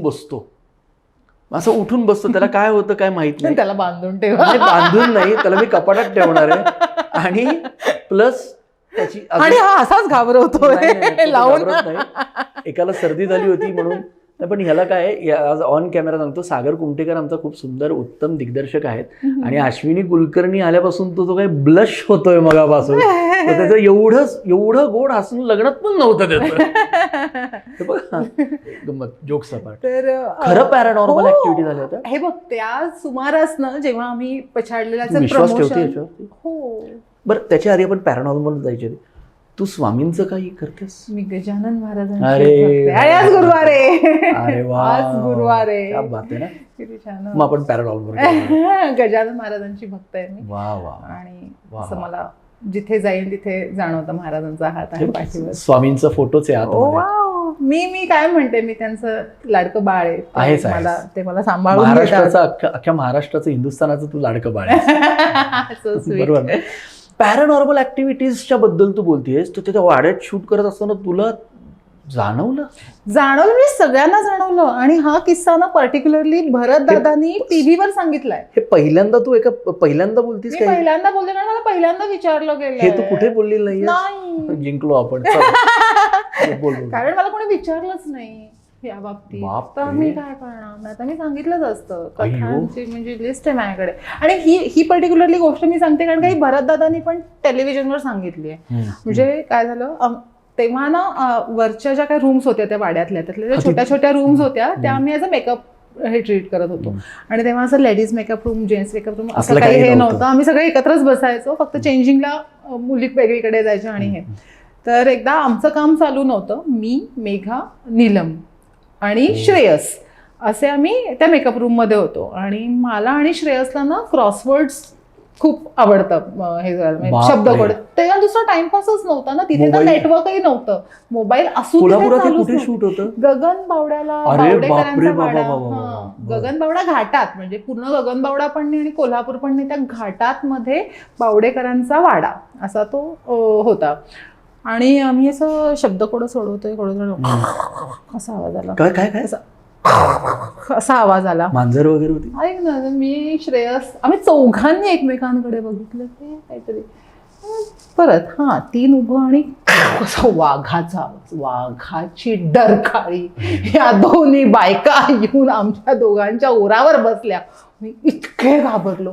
असं म्हणजे इथे वाघ आहे असा आवाज. पण होता काय माहिती आम्ही केवढे घाबरलो. पण कसा येईल रे वाघ वर? एक त्या जनरेटर मधनं, त्या वाड्यात लाईट नव्हत्या, आमचं जे जनरेटर शूटिंग जनरेटर मधनं असं एक कनेक्शन देऊन लाईट दिला होता. महेश कोठारीजींना सांगितलं आम्ही बोंबाबोंब करत सांगितलं ना, भरत निहाकीसाठी टीव्हीवर सांगितलं. त्यानंतर जेव्हा आम्ही प्रमोशन्स आणि याला जात होतो तेव्हा त्यांनी टेलिव्हिजनवर सांगितलं. बापरे, 4 जण घामाघूम किंचाळतो हे करतोय. आमचा आरडाओरडा ऐकून खालनं लोक वर आली. काय झालं तर वाघाचा आवाज. आणि ते तिथे त्या दिवशी तर सगळा फाईट सिक्वेन्स चालला होता, त्यामुळे सगळे फायटर्स वगैरे सगळे होते. सगळ्यांनी हे पाहिलं, वाघ इथे कसा येईल बाळांनो आयु. पण त्या ह्याच्यानंतर आम्ही 4 जण त्या दिवशी त्या रात्री शूट नाही करू शकलो, कारण आमचं थ्रू आउट नाईट शिफ्ट होती ना. आणि 4घांना एकच इल्युजन कसं होईल ना, जर का एकाला येऊ शकतं 4घांना. आणि पहिल्यांदा खडखड झाल्यावर सुद्धा आमच्या 4घांचं एकमेकांकडे लुक जातो. आता आवाज आला म्हणून आपण बघितले, कसला आवाज आहे तर असं हे झालं. आणि वाघ शपथ. आणि 4घांना अशी हालत खराब झाली होती. नंतर मी आणि नीलम तो जो एक हॉल डेव्हलप केला होता खालचा, सगळ्यांचे फोटोज ऍक्च्युली तो वरचाच होता, म्हणजे वरच्या मजल्यावरच होता. तो वाटतो खाली, पण अदरवाईज वर होता. तिथे ना एक ते मॅन क्लॉक असतं ना, म्हणजे ते वॉल मोठं असतं, तिथे एक होतं. आणि काय झालं, बाकी सगळेजण खाली शूट करत होते. मेकअप रूम मधनं ना, आता हे कसं उजेडाची अशी एक तिरीप जाते, ती त्या हॉलमध्ये जात होती. तर मी म्हटलं सगळ्यांना कशाला उठवा, चेंज करायचं होतं आम्हाला. म्हटलं आपण दोघी तिकडे जाऊयात, 1 बाय 1 चेंज करूयात. तर आधी मी चेंज केलं आणि मी थांबले आणि नीलम स्टार्टेड चेंज. आणि ते घड्याळाचा टोला वाजला. घड्याळ बंद होतं. हा, म्हणजे इतके दिवसात तर ऐकला नव्हता, त्याचा टोला पडला ठाणकोन. शपथ, आमची जी काय वाट लागली. बरं, मी शेवटी अशी माझी जी काय ओढणी हे ते सगळं तिच्या अंगावर टाकलं, तिला धरलं घट्ट. आम्ही 2घी जण एकमेकींना धरूनच ना. बापरे. आणि परत तिथनं पळून जावं हे पण सुचणार आहे. दिग्विजय असे पाय खिळल्यासारखे असला. हे सगळं तुम्ही महेशजींना सांगितलं नंतर? मग ते काय म्हटले? ते म्हटले हो मस्त आहे, आपण ह्याच्यावर एक पिक्चर करू. अरे ही सच्च डार्लिंग. आणि तुला एक सांगते, लक्षा मामांची मला ज्या आठवण येते त्याचा हा एक खूप सुंदर किस्सा आहे. तुला तो पिक्चर आठवत असेल तर त्यात माझा साखरपुड्याचा एक सीन होता. तर त्या साखरपुड्याचा सीन असतो ते मोडतो तो साखरपुडा मोडतो. पण ते असं मला तर नटायला मिळणार होतं ना, अदरवाईज तर काय मी अशी गर्ल नेक्स्ट डोअर सारखीच होते. असं काही फार मेकअप फार हे म्हणजे मला ना रोज ते मेघा अशी नटताना म्हणून चिडचिड व्हायची. अरे तुला किती छान नऊवारी नेसतीये, दागिने घालतीये, हे करतीये ते करते. नीलम सुद्धा ती कशी ती अकॉल्ड सायन्स मध्ये हेल्प करणारी मुलगी, त्यामुळे तिला पण सगळं कॉस्ट्युम ज्वेलरी होती तिला. मीच आपली पंजाबी जीन्स अशीच असायचे मी त्याच्यात. तर माझा साखरपुडा आता मी नटणार अशा ह्याच्यातच मी जास्त होते. आणि ते काय त्या दिवशी हेअरस्टाईल वगैरे आज मेरा दिन आहे अशा ह्याच्यात मी नटायलाच बसले होते. आणि ते सगळ्या त्यांनी पल्स लावले होते. आणि माझं एक रिच्युअल झालं होतं की मी रेडी झाले की लक्षा मामांना जाऊन भेटायचे, नमस्कार करायचे. तर त्या दिवशी पण मी अशी झाले रेडी आणि असं करून बसले त्यांच्यासमोर. तर मला म्हणे हे काय डोक्यात आणि ते कायम काय ते वाईट बोलायचे. आणि त्यांचं असं म्हणायचं की त्यांनी नजर उतरते, असं ते काय म्हणतात. ते कधी छान, अरे हे काय तुझं काय लिपस्टिक काय नाकाला लावलंयस, काय लिपस्टिक खाल्लं का काय तुझं वगैरे, असं मुद्दा म्हणते असं काहीतरी छान दिसतेस हे नंतर बोलायचं. ते पण आधी पहिल्यांदा काहीतरी असं वाईट बोलायचे मुद्दा म्हणतो. त्याचं कारण काय होतं? त्यांचं असं म्हणायचं की अशी नजर उतरते. अरे वा, तुला नजर लागू नये म्हणून असं बोलतो. आम्ही कुठेच ऐकलेलं नाही बरं का. हे लक्षा मामा मला एव्हरी डे करायचे जेव्हा मी रेडी होऊन यायचे. सर्वांची लाडके अभिनेते, स्वर्गीय म्हणणं चुकीचं नाही, ते आहे लक्ष्मीकांत बेर्डेजी. काय सुंदर, म्हणजे काय विचारशक्ती काय असेल की आपण खरं बोललीस की आपण बघ लहान मुलांची फोटो दाखवल्यानंतर किती गोड बाळेला नजर लागते त्या बाळाला, नाही का? असं होतं ना. ते असं पहिल्यांदा हे म्हणायचं का हे काय तू काय लिपस्टिक नाकाला लावून आली आहेस का, खाल्ली आहेस लिपस्टिक, त्यांचं समीकरण होतं की एवढं. कारण ते रोज हे करत तरी मी आवरून पहिले त्यांच्या समोर जायचंय ना, हे तितकंच त्यांनी. आणि मी तेव्हा सगळ्यात लहान होते ना, त्यामुळे ट्रूपमध्ये मी लहान होते. मी सांगितलं मी अभ्यास करत बसायचं तिथे. काय बोलते? हो, खूप त्या लोकांनी मला खूप काळजी मग नाही, हे जेव्हा झालं तेव्हा सांभाळ. हा तू सांगत होती काहीतरी. तर त्या ह्याच्यात आता माझं लग्न अशा ह्याच्यात त्यातले हे काय नटून ते हे काय डोक्यात पांढऱ्या उवा झाल्यात का असं बोलले ते. म्हटलं मामा त्या बीड्स आहेत. काय आहे म्हटलं ते मोती लावलेत, बघू बघू असं म्हणून मी अशी उठले आणि ही जी प्लॅस्टिकची खुर्ची होती तेव्हा अशी उठले आणि वरची तुळई अख्खी त्या प्लॅस्टिकच्या खुर्चीवर पडली. काय बापरे. हो. मग त्या महेशजींच्या आई बाबा सगळे तिथे असायचे. मग ते ओरडले, अजिबात तिला काही बोल नका, तिला नजर लागते. आणि त्या वाड्याच्या समोर एक असं मारुतीचं एक छोटंसं मंदिर आणि हे, मग त्यांनी तिथे जाऊन मला नारळ फोडायला लावला आणि माझी दृष्ट काढली वगैरे वगैरे. पण बिकॉज ऑफ लक्षा मामा आणि त्यांचे हे जे सगळे प्रँक्स होते त्या दिवशी अशी जवळपास जीवावरच्या संकटातनं वाचले. हो. तुळई असं ते हे असं जुना वाडा आहे ना, अख्खा लाकडाचा असा ठप्पकन पडला डोक्यावरच पडला. हो, म्हणजे मी अशी उठले आणि असं एवढं. अरे देवा. हे अनुभव आलेले आहेत तुला? हे तिथले अनुभव आहेत, हे त्या वाड्यामधले अनुभव आहेत. बापरे. आता मी मानतेपेक्षा हे आता या बाकीच्या सगळ्या अनुभवात माझ्या बरोबर अजून दोन एक नीलम होती, याच्यात 3 जण होते, वाघाचा आवाज आणि या सगळ्या ह्याच्यामध्ये. हा माझा पर्सनल अनुभव आहे, पण हा लक्षा मामान बरोबरचा माझा खूप जिव्हाळ्याचा हे आहे, जवळचा. अगदी अगदी अगदी. कारण ते जर असं बोलले नसते तर तू उठले नसते. मी आता सगळं असं हे करायला गेलं ना की पहिल्या दिवसापासून मी येतात, मामा मी कशी दिसते, मामा मी कशी दिसते, हे जे त्यांना जाऊन रोजचं माझा त्रास देणं. हो, तो त्यांचा शेवटचा पिक्चर, तो शेवटचा पिक्चर. आणि पछाडल्याच्या प्रीमियरला आमचा एक खूप गोड फोटो आहे. माझ्या आईला मामा म्हणाले होते, हे अत्यंत खोडकर बाळ पण फार गोड बाळ आहे असं त्यांनी माझ्या आईला सांगितलं होतं. आई वॉज लाईक स्टबर्न, तिला शी वॉज व्हेरी हॅपी.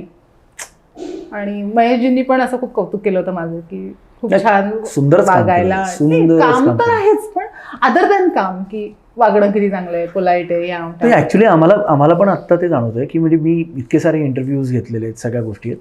आर्टिफिशियलपणा कुठलाच नाही अश्विनी तुझ्यात. तुझे आतून स्टेजचं बाहेरून आहेस आणि ते फार बरं वाटतं की माणसाला, म्हणजे ॲक्च्युली आपण तसे कामामुळे फारसं कनेक्टेड नाही आहोत का, आपण एकत्र कामं नाही केलेत, पण आत्ता तुझ्याशी गप्पा मारताना असं वाटतं की आपण खूप आधीपासून एकमेकांना ओळखतो का, भेटलो होतो आपण.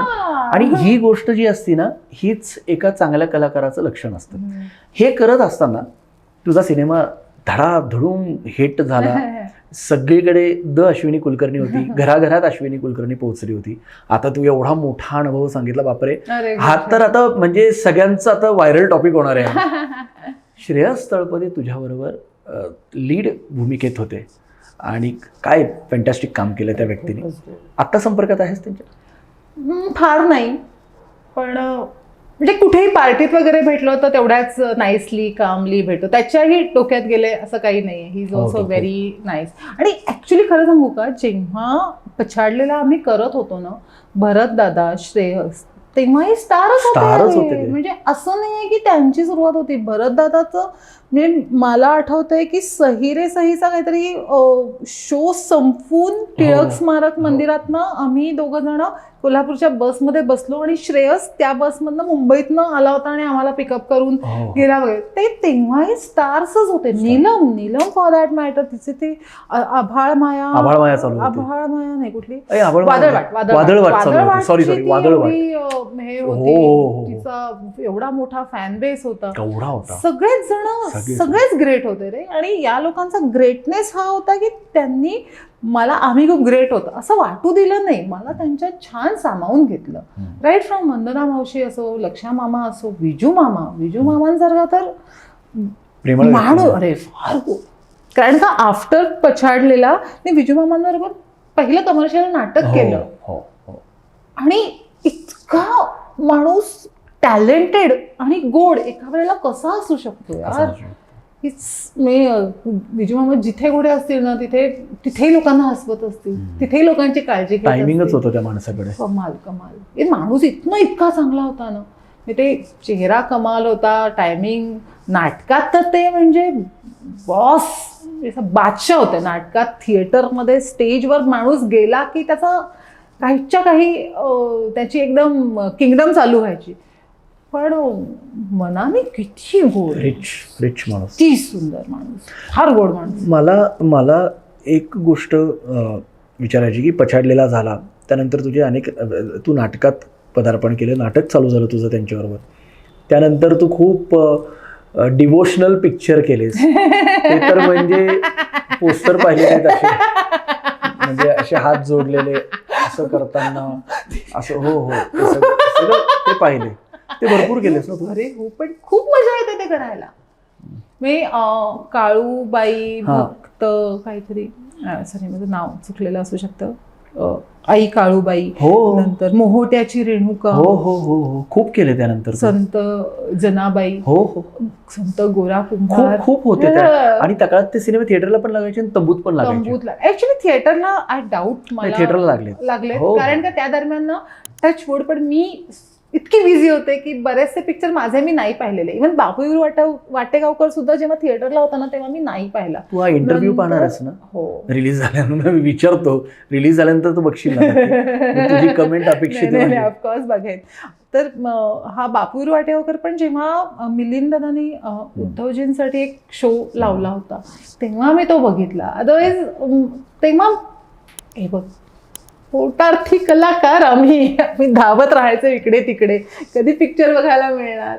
त्यामुळे बापू विरू वाटेगावकर जेव्हा थिएटरला होता तेव्हा नव्हताच मला बघता आला. माझे बाबा गेले होते आणि तेव्हा खरेखुरे बापू विरू वाटेगावकर आले होते आणि त्यांनी बाबांना सांगितलं की त्यांना वाटले मी सुंदर, पण त्यांनी असं सांगितलं की तुमची ही सुगंधा फारच सुंदर आहे. आमची जी सुगंधा, आमची बहीण होती ती खूप प्रेमळ होती, पण तुमची मुलगी प्रेमळ पण दिसते आणि सुंदर पण दिसते. माझ्या वडिलांना, बाबांना खूपच भारी वाटलं. बाबा तेव्हा टुरिंग त्यांचं त्या ह्याच्यात चालू होतं, तर म्हणलं तुम्ही जाता का? तर मला स्वतःला ऍक्च्युली भेटायचं होतं बापू विरूंना स्वतः प्रत्यक्ष, पण नाही तेव्हा जमलं.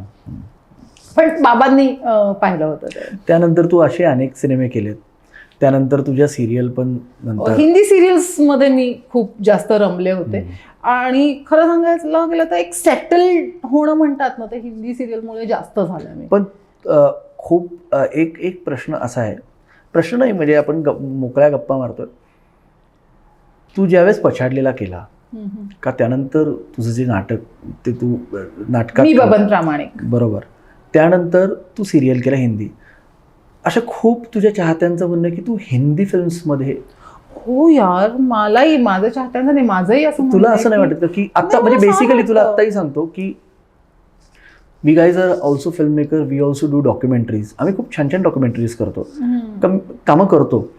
तर एक ना एक कॅमेराच्या मागे जो असतो ना त्याला कळतं, जसं की एका नटाचं, एका कलाकाराचं त्या ठिकाणी स्थान आहे. म्हणजे आत्ताचे जे मी OTT प्लॅटफॉर्मवरती जे सुपर कॉप्स बघतो, ज्या महिला पोलीसचा रोल करतात का, मोठे असे तगडे रोल्स आहेत.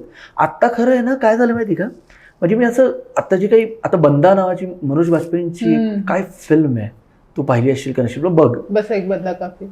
नाही हा बरोबर म्हणतोस ना तू. एक्झॅक्टली. तर त्याच्यात ऍक्टर दिसून येतात. तसं तुझ्याकडे पाहिल्यानंतर म्हणजे त्या काळात अरे काय भारी हिरोईन आहे असं म्हणायची. पछाडलं हिरोईन बरोबर या फिल्मची, कोल्हापूर हिरोईन आहे फिल्मची. पण खरंच त्या फिल्ममध्ये तू हिरोईन पण होती, ऍक्टर पण होती. तर तो जो ऍक्टर आहे, जो तू, मी वळून त्या प्रश्नाकडे येतोय की वर्णभात लोणचं वगैरे, तर त्याच्यात अश्विनी कुलकर्णीचा खरा अभिनय बघायचा. म्हणजे सॉरी टू से, पण मी त्या प्रश्नावरती काय येतोय, ती ॲक्टिंग आहे, तो अभिनय आणि इतक्या वर्षाची केलेली साधना आहे. कारण एका लहान मुलाबरोबर ते पात्र डोक्याच्या बाहेर येते. पण जेव्हा तू तो सिनेमा केलास तेव्हा बोलण्यात असं जाणवलं की तुला ट्रोल केलं गेलं. अजून करतात तुला, मीम्स केले. आणि सगळ्यात बरं सिनेमा मी पण पाहिलाय, मनीषा कोइरालाचा एक फिल्म आली होती खूप आधी, एक छोटीशी लव्ह स्टोरी. ती जर फिल्म नीट पाहिली ना तर तुम्हाला कळेल की त्या फिल्मचं गांभीर्य काय. करेक्ट. मी ती फिल्म पाहिलेली आहे. तुम्ही जर या फिल्म, म्हणजे तो फिल्मच होती, इतका चॅलेंजिंग रोल करणं यासाठी तुझ्यासाठी जोरदार टाळ्या. आणि वी फील व्हेरी प्राऊड की हे तू केलंस, कारण हे करायला आहे ना गट्स लागतात.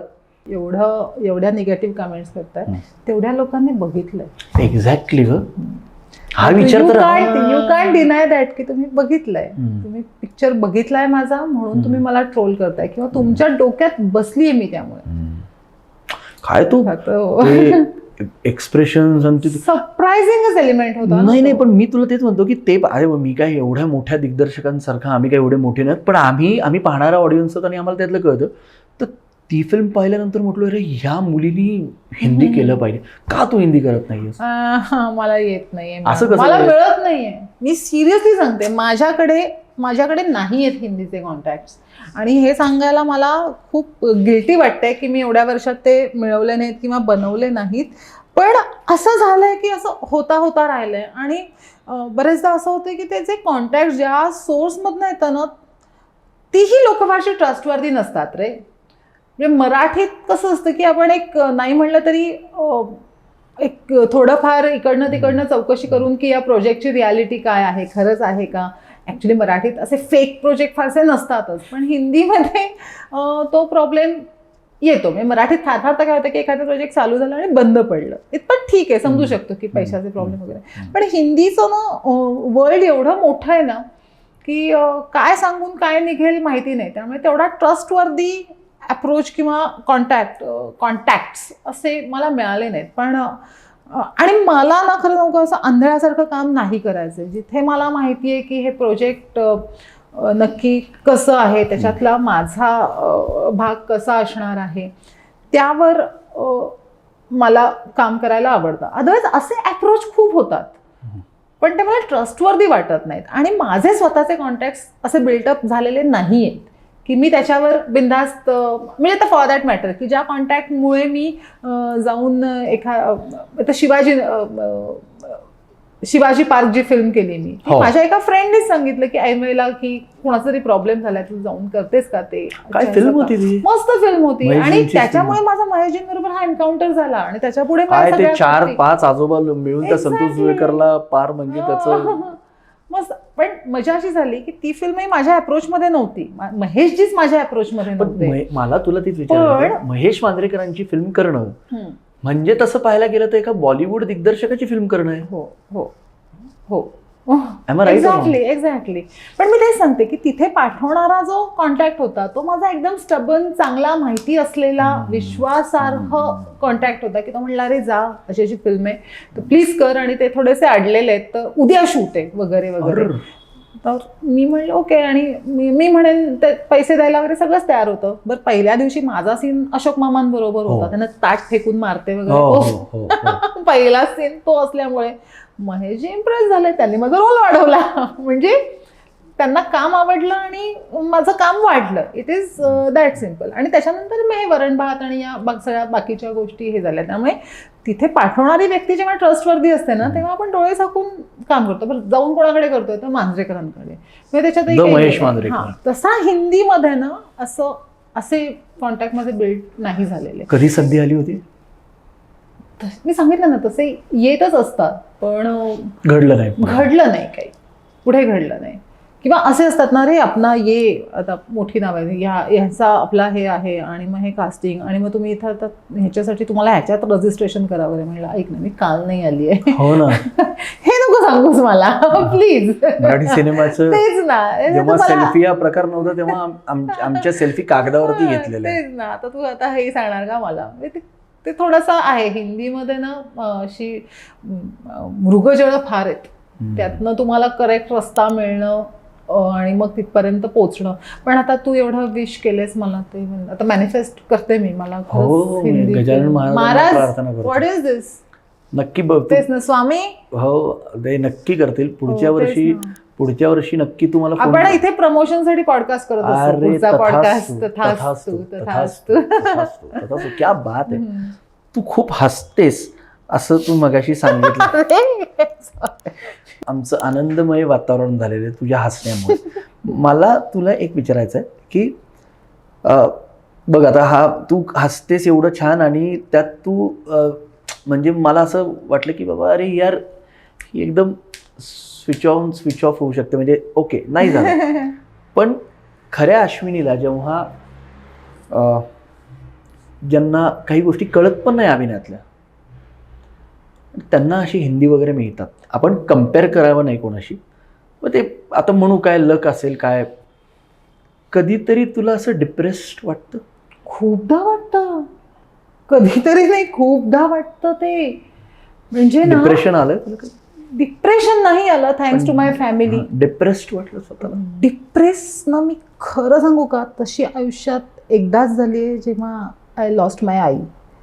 हा, that was the only patch of the life जेव्हा मी डिप्रेस झाले. 5 years. हा, तर दॅट वॉज द नाही that was the only patch की मी डिप्रेशन किंवा डिप्रेस होणं किंवा, आणि त्याच्यानंतर इमिजिएटली लॉकडाऊन लागला. त्यामुळे like it went all on me की मध्यंतरीच्या काळात अश्विनी कुलकर्णी. हा, मग तो लॉकडाऊन आणि असा सगळं आहे, खूप येतं रे, म्हणजे दुःख खूप होतं, पण डिप्रेस होत नाही me because of my family, because of my friends, because of my family. तो एक खूप चांगला एक मन रमवायचा हे असतो. म्हणजे माझ्या फॅमिलीचं नॉट ओन्ली माझ्या करिअरला सपोर्ट आहे, असाही सपोर्ट आहे की मनाविरुद्ध काही काम करायची गरज नाही, मन मारून काही काम करायची गरज नाही, आणि काम करायचीच गरज नाही. ही फार मोठी गोष्ट आहे. म्हणजे मला स्वतःला पर्सनली काम करायला खूप आवडतं, मला कामातून आनंद मिळतो, म्हणूनच मी काम करावं असा त्यांचा आग्रह आहे. क्या बात आहे. गरज ही फक्त मानसिक आहे माझी कामाची. हा जो सपोर्ट मला माझी फॅमिली देते तो फार वाखाणण्यासारखा असतो की काम करण्याची गरज ही फक्त मानसिक असावी. बाकी काही तुझी बिल्स पे करायची आहेत, काही हे अडलंय म्हणून तुला काम करावं लागतंय याची हे नाही. थँक्स फॉर द तो हे आहे. आणि मग त्यानंतर बरेचसे इतके वाईट दर्जाचे, मी कोणाला ॲक्टिंगला मी नावं ठेवणार नाही, पण ज्यांना कळलंच नाही हा रोल काय आहे आणि ते तो रोल करत असतात, वाचत नाहीत. म्हणजे मला ना कधी कधी एखाद्या व्यक्तीचा अभिनय बघून कळलं आणि स्क्रिप्टच वाचलं नाहीये, त्याला कळलंच नाही तो या फिल्ममध्ये काय ते ऍक्च्युली. कारण का मी इतका पुस्तकी किडा आहे, मी पात्र जगायचं असतं. हा, की मी इतका पुस्तकी किडा. आता वरण भातचा तो विषय काढलास, मला लेखकांनी माझं वर्कशॉप घेतलंय, कारण it is not easy to digest. Exactly.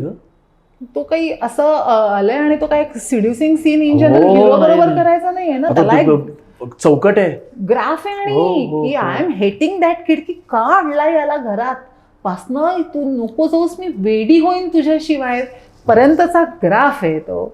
तर हे किती वाचनाची किती गरज आहे त्या ह्याच्यामध्ये, त्या स्क्रिप्टची गरज आहे, हे आहे. आणि काही लोक इतकी इझिली गोष्टी घेतात आणि इतके कळतं की हे चूक आहे, आणि नंतर त्या प्रोजेक्टवरही त्याचा परिणाम होतो. मग मला असं वाटतं की त्या ठिकाणी योग्य व्यक्ती का नाही कास्ट व्हावी, की जी त्या भूमिकेला न्याय देईल, ती त्या प्रोजेक्टला रिस्पेक्ट देईल आणि ते प्रोजेक्ट चांगलं होईल. Just under the favouritism, just fact आहे, मराठीमध्ये प्रॉब्लेम हा फेवरिझमचाच जास्त आहे. नेपोटिझम वगैरे हा नंतरचा भाग आहे, तेवढी मराठी मध्ये अजून नेपोटिझमचा हे नाही, पण फेवरिझम हा मोठा किडा आहे मराठीमधला. आणि त्याचं लिटरली हे ह्यांचे ग्रुपचे लोक, ही ह्यांच्या ग्रुपची लोक, ही मराठीची सगळ्यात मोठी शोकांतिका आहे असं म्हणेन. बापरे. खरं सांग, मला हे खूप जाणवतं की असं की just because you are there in that group, that's why you are there in that project. आणि बाकीच्या कलाकारांचं काय, जे ताकदीचे कलावंत आणि किती आहेत असे, म्हणजे मी माझ्याच बद्दल बोलत नाही, खूप आहेत, एन नंबर ऑफ ऍक्टर्स की जे फंटॅस्टिक ऍक्टर्स आहेत, both male female, in all age groups. आणि म्हणजे कधी कधी तर तू बघितलं असशील की एखादी हिरोईन असते आणि एखाद्या हिरोईनची बहीण असते, आपल्याला माहिती असते बहीण बेटर आहे रे, पण ती हिरोईन नाहीये. म्हणजे इतक्या होतं. वेळाने हे चुकले आणि का ती जी असतील? बहीण असती ना ती गिळून टाकते हो. अभिनयाने तिला. आणि मग तिचे सीन कापतात, मग तिचे सीन कमी करतात वगैरे वगैरे. अरे तिला कापण्यापेक्षा हिला नीट करा, नाही तर मग रोल शिफ्ट करा. Actually isn't it? मला हीच मुलगी हवी आणि हिच्याच बरोबर काम करायचं आहे, या ऍस्पेक्टनी प्रोजेक्ट बनवायचे असतील तर ते प्रोजेक्ट 100% कसे बनतील. तुम्हाला प्रोजेक्ट चांगला बनवायचा आहे. आणि आता रिसेंटली जी मी फिल्म बघितली, आता थांबायचं नाही, म्हणजे एक वेल कास्टेड म्हणतात ना, त्याला आत्ता मला दिसायला लागलंय. नाहीतर चला म्हणजे हाच ते बँकेच्या लोकांची नाटकं असतात ना, किती 4 लोक असतात नाटक करणारी. या नाटकात हे बापलेक आहेत, दुसऱ्या नाटकात हे बहीण भाऊ आहेत आणि तिसऱ्या नाटकात हे हिरो हिरोईन आहेत. म्हणजे कारण का तेवढीच 4च लोक आहेत, त्या 4च लोकांमध्ये नाटक बसवायचंय असं नाहीये ना. इंडस्ट्रीमध्ये केवढी लोक आहेत, नवीन येणारी एवढी लोक आहेत. पछाडलेला आणि पछाडलेल्याच्या वेस्टच्या फिल्म्स म्हणजे आधीच्या पण आणि आत्ताच्या तू करतेस त्या फिल्म्स, काय फरक जाणवतो? टेक्निकली तर होणारच आहे, पण जाणवतं काय तेव्हाच्या लोकांबरोबरचं काम करणं आणि आताच्या लोकांबरोबरचं काम करणं? Very good eight tricky question. This is very good question. म्हणजे बघ ना, म्हणजे मी माझ्या डोळ्यासमोर तू सांगत असताना ती माझ्यासमोर तू अख्खी इमेज उभी राहिली की तू त्या खुर्चीवरती बसली होतीस, तू ते पांढरं ते लावलं होतंस आणि ते तुला म्हटले की हे काय, ते असं बोलले, तू उठलीस, ते पडलं, त्यानंतर तू मारुतीला नारळ वाहिलंस, ती फिल्म केलीस. तू श्रेयस तळपदे आणि दोन्ही अभिनेत्री क्रॉसवर्ड्स खेळत होता, ते कण आवाज आला आणि त्यानंतर म्हणजे ते तुम्हाला सगळ्यांना चौघांना एकत्र झालं. तेव्हाच्या लोकांबरोबर काम करायचं आणि त्या काळात आणि आत्ता काय जाणवतं तुला? तुझ्या प्रश्नात हे निम्म उत्तर आलेलं आहे माझं, की तेव्हा ना एक ह्युमन असोसिएशन खूप स्ट्रॉंग होतं. एक्झॅक्टली. खूप जास्त स्ट्रॉंग होतं. म्हणजे ना आम्ही खूप फ्रेंडली ॲटमॉस्फिअर असायचं आणि ते करताना कामात त्यामुळे अडथळा यायचा नाही. की समजा आता आम्ही 3 जणी उभे आहे की अरे मेघा इथे उभी राहा, नीलम इथे उभी राहा, तर हां ये ना असं हे व्हायचं. आता लाईक वी वेट फॉर माझा कुठे मार्क, ओके मी इथे, आता बाकीचे कधी येऊन उभे राहतील, तसं आहे नाही. अरे मेघा इकडे, तुझा इथे, हा जो आमचा डायलॉग होता, अरे मेघा इथे उभी राहा, अरे नीलम इकडे वगैरे, मी बरोबर आहे ना, हे आता संपलंय. खूप सेल्फ सेंटर्ड झालेलो आहोत आम्ही सगळे, इन्क्लुडिंग मी. हो इन्क्लुडिंग मी. कारण आता तसंच झालंय वातावरण. आम्ही आमच्या मेकअप रूम्समध्ये व्हॅनिटीमध्ये बसतो, आम्ही यांच्याबरोबर सीन डिस्कस करतो, एडीज बरोबर, असिस्टंट डिरेक्टर्स बरोबर सीन डिस्कस करतो. आधी कधी डिरेक्टरनी वर्कशॉप, म्हणजे विश्वास जोशींसारखे खूप चांगले दिग्दर्शक आहेत की जे आधी वर्कशॉप किंवा आधी केमिस्ट्री व्हावी यासाठी प्रयत्नशील असतात. वेगळी होती ती. तर आता तो एक की हां चला या. पण आता मग मला असं वाटतं ना, ॲक्टर म्हणून मी खूप जागरूक झाली आहे. कारण का एवढं सगळं डिस्कनेक्टेड असून ॲक्शन म्हणल्यावर तो जो एक कनेक्ट आणावा लागतो ना, त्यामुळे मला असं वाटतं की हे ॲज अन ॲक्टर म्हणून खूप प्रगल्भता आली आहे. आता मी कोणाला ग्रांटेड धरू शकत नाही की माझं काही चुकलं तर श्रेयस मला सांभाळून घेईल, किंवा माझं काही हे झालं तर मामा मला हे करतील. म्हणजे चांगली पण गोष्ट आहे, वाईट पण गोष्ट आहे, चांगली पण गोष्ट आहे. हा, एक ह्युमॅनिटी वाईज वाईट गोष्ट आहे मी म्हणेन. Human error. ह्युमन एरर आहे.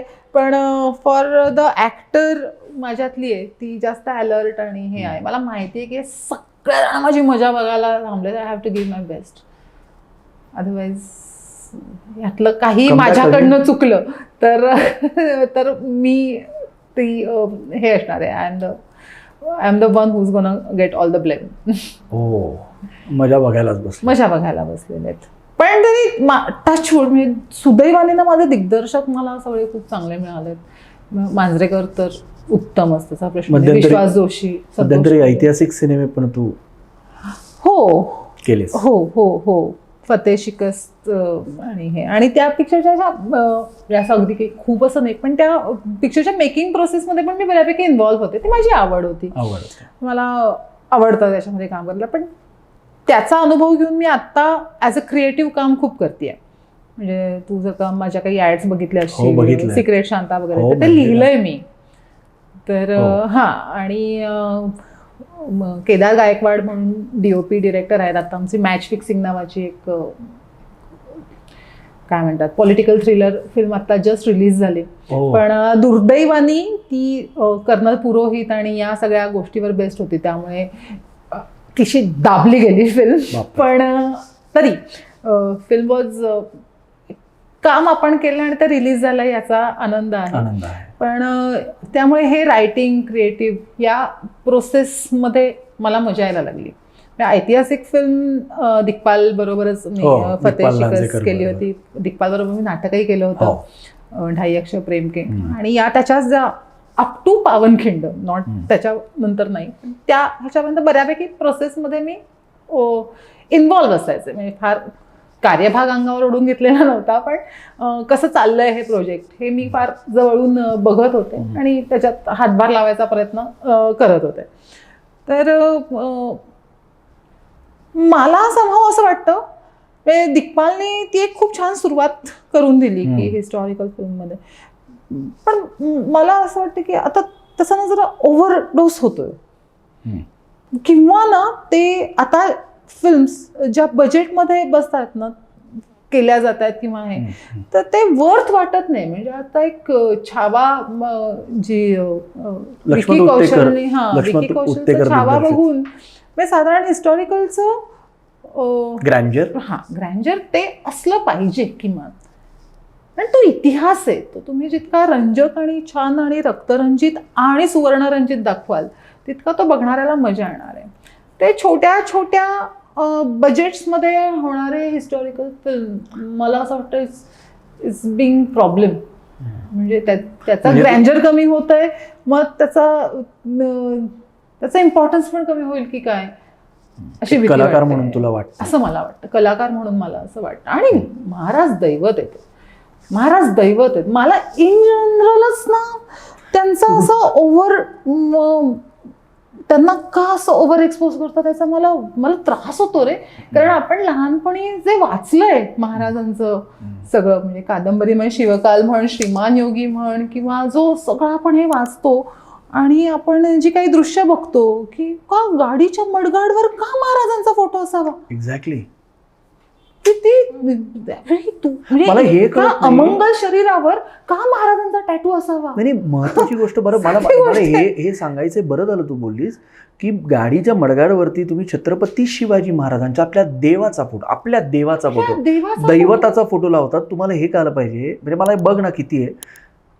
आपण आपल्या आई वडिलांचा फोटो लावू का तिकडे? मी काय म्हणतो, जे तू ऐका ना, गाडी रस्त्यावरनं चालती, धूळ नाही उडत त्याच्यावरती. एक्झॅक्टली. आपण गाडीत गणपती लावतो, त्याला ऊन लागू नये म्हणून आपण नॅपकिन लावतो. आणि तुम्ही छत्रपती शिवाजी महाराज जे दैवत आहे महाराष्ट्राचं, भारताचं दैवत आहे, हिंदुस्थानाचं प्रत्येक हिंदूचं दैवत आहे ते का नाही लावत? मला त्याचा झेंडा घेऊन त्या झेंड्यावर महाराजांचा चेहरा आणि ते झेंडा लावायचा, बुलेट चालवायची आणि पचापचा थुंकत जायचं. का त्या इतक्या दैवताला तुम्ही असं का रस्त्यावर आणताय? त्याची जागा देवाऱ्यात आहे, नाही तर हृदयात आहे. हो, अगदी खरं. हे फार वाईट वाटतं मला. आणि अशा म्हणूनही मला ते थोडंसं, म्हणजे एक हिस्टॉरिकल फिल्म आली ना की याही गोष्टींना जरा एक थोडीशी जास्त लोकांना स्फूर्त काहीतरी नकळत चुकीच्या गोष्टी नकळत किंवा जाणून बुजून, मला माहिती नाही, मला त्याच्यावर काही बोलायचं नाही. पण मला ना असं छोट्याशा बजेटमध्ये महाराज आहेत ते, त्यांचं महाराज आहेत ते. बघ ना, बोलताना पण केवढं बोलय ना, मोठं महाराज आहे. मग ते म्हणजे जो प्रामाणिकपणा आणि हे दिग्पालचा फिल्ममध्ये होता ना, फिल्ममध्ये होता नको म्हणूयात आपण, फिल्ममध्ये की प्रामाणिकपणाने त्याला ती गोष्ट पोचवायची. हो, अगदी खरं. ते आजकाल फार कमी आहे. आणि मग नुसतंच महाराजांचा आदर सत्कार आणि मग त्याचं बजेट कमी, मग नका करू. बरोबर आहे. त्या माणसाचं आयुष्य सांगायला आपली आयुष्य कमी आहेत. हो ग, खरं. गोष्टी रूपाने सांगायला. हो ग. फिल्म मेकिंग अजून वेगळी गोष्ट आहे. आपल्याला अनेक वर्ष जातील त्यांच्याबद्दल बोलायला. हो, जन्मच जाईल आपल्याला समजून घ्यायला, जन्म जाईल. अगं, त्यांच्या एक गोष्टी आपण ऐकल्या आणि कानावर आल्या ना, तर आपल्याला ते जीवनात फार उपयोगी पडतात. आणि आपण ते जर आपल्यात आणलं एक्झॅक्टली म्हणजे महाराज पाहणं नाही, महाराज समजणं फार महत्त्वाचं आहे. म्हणूनच की आपण जे वाचलेले आहेत महाराज जे पुस्तकातनं आणि ह्याच्यामधनं, तर त्याची विसंगती जेव्हा अशी दिसायला लागते ना, मग तेव्हा असं वाटतं मग ते हिस्टॉरिकल फिल्ममुळे या गोष्टीला काय फुंकर बसते का, हे असं वागायला माहित नाही. हे खूप मिक्स्ड हे आहे माझं. मला स्वतःला हिस्टॉरिकल हा जॉनर वाचायला किंवा क्रिएशनला खूप आवडतो, पण आता ज्या पद्धतीने कोणीही उठून महाराजांचा वापर करतंय ते मला नाही आवडत आहे, व्हेरी ऑनेस्टली.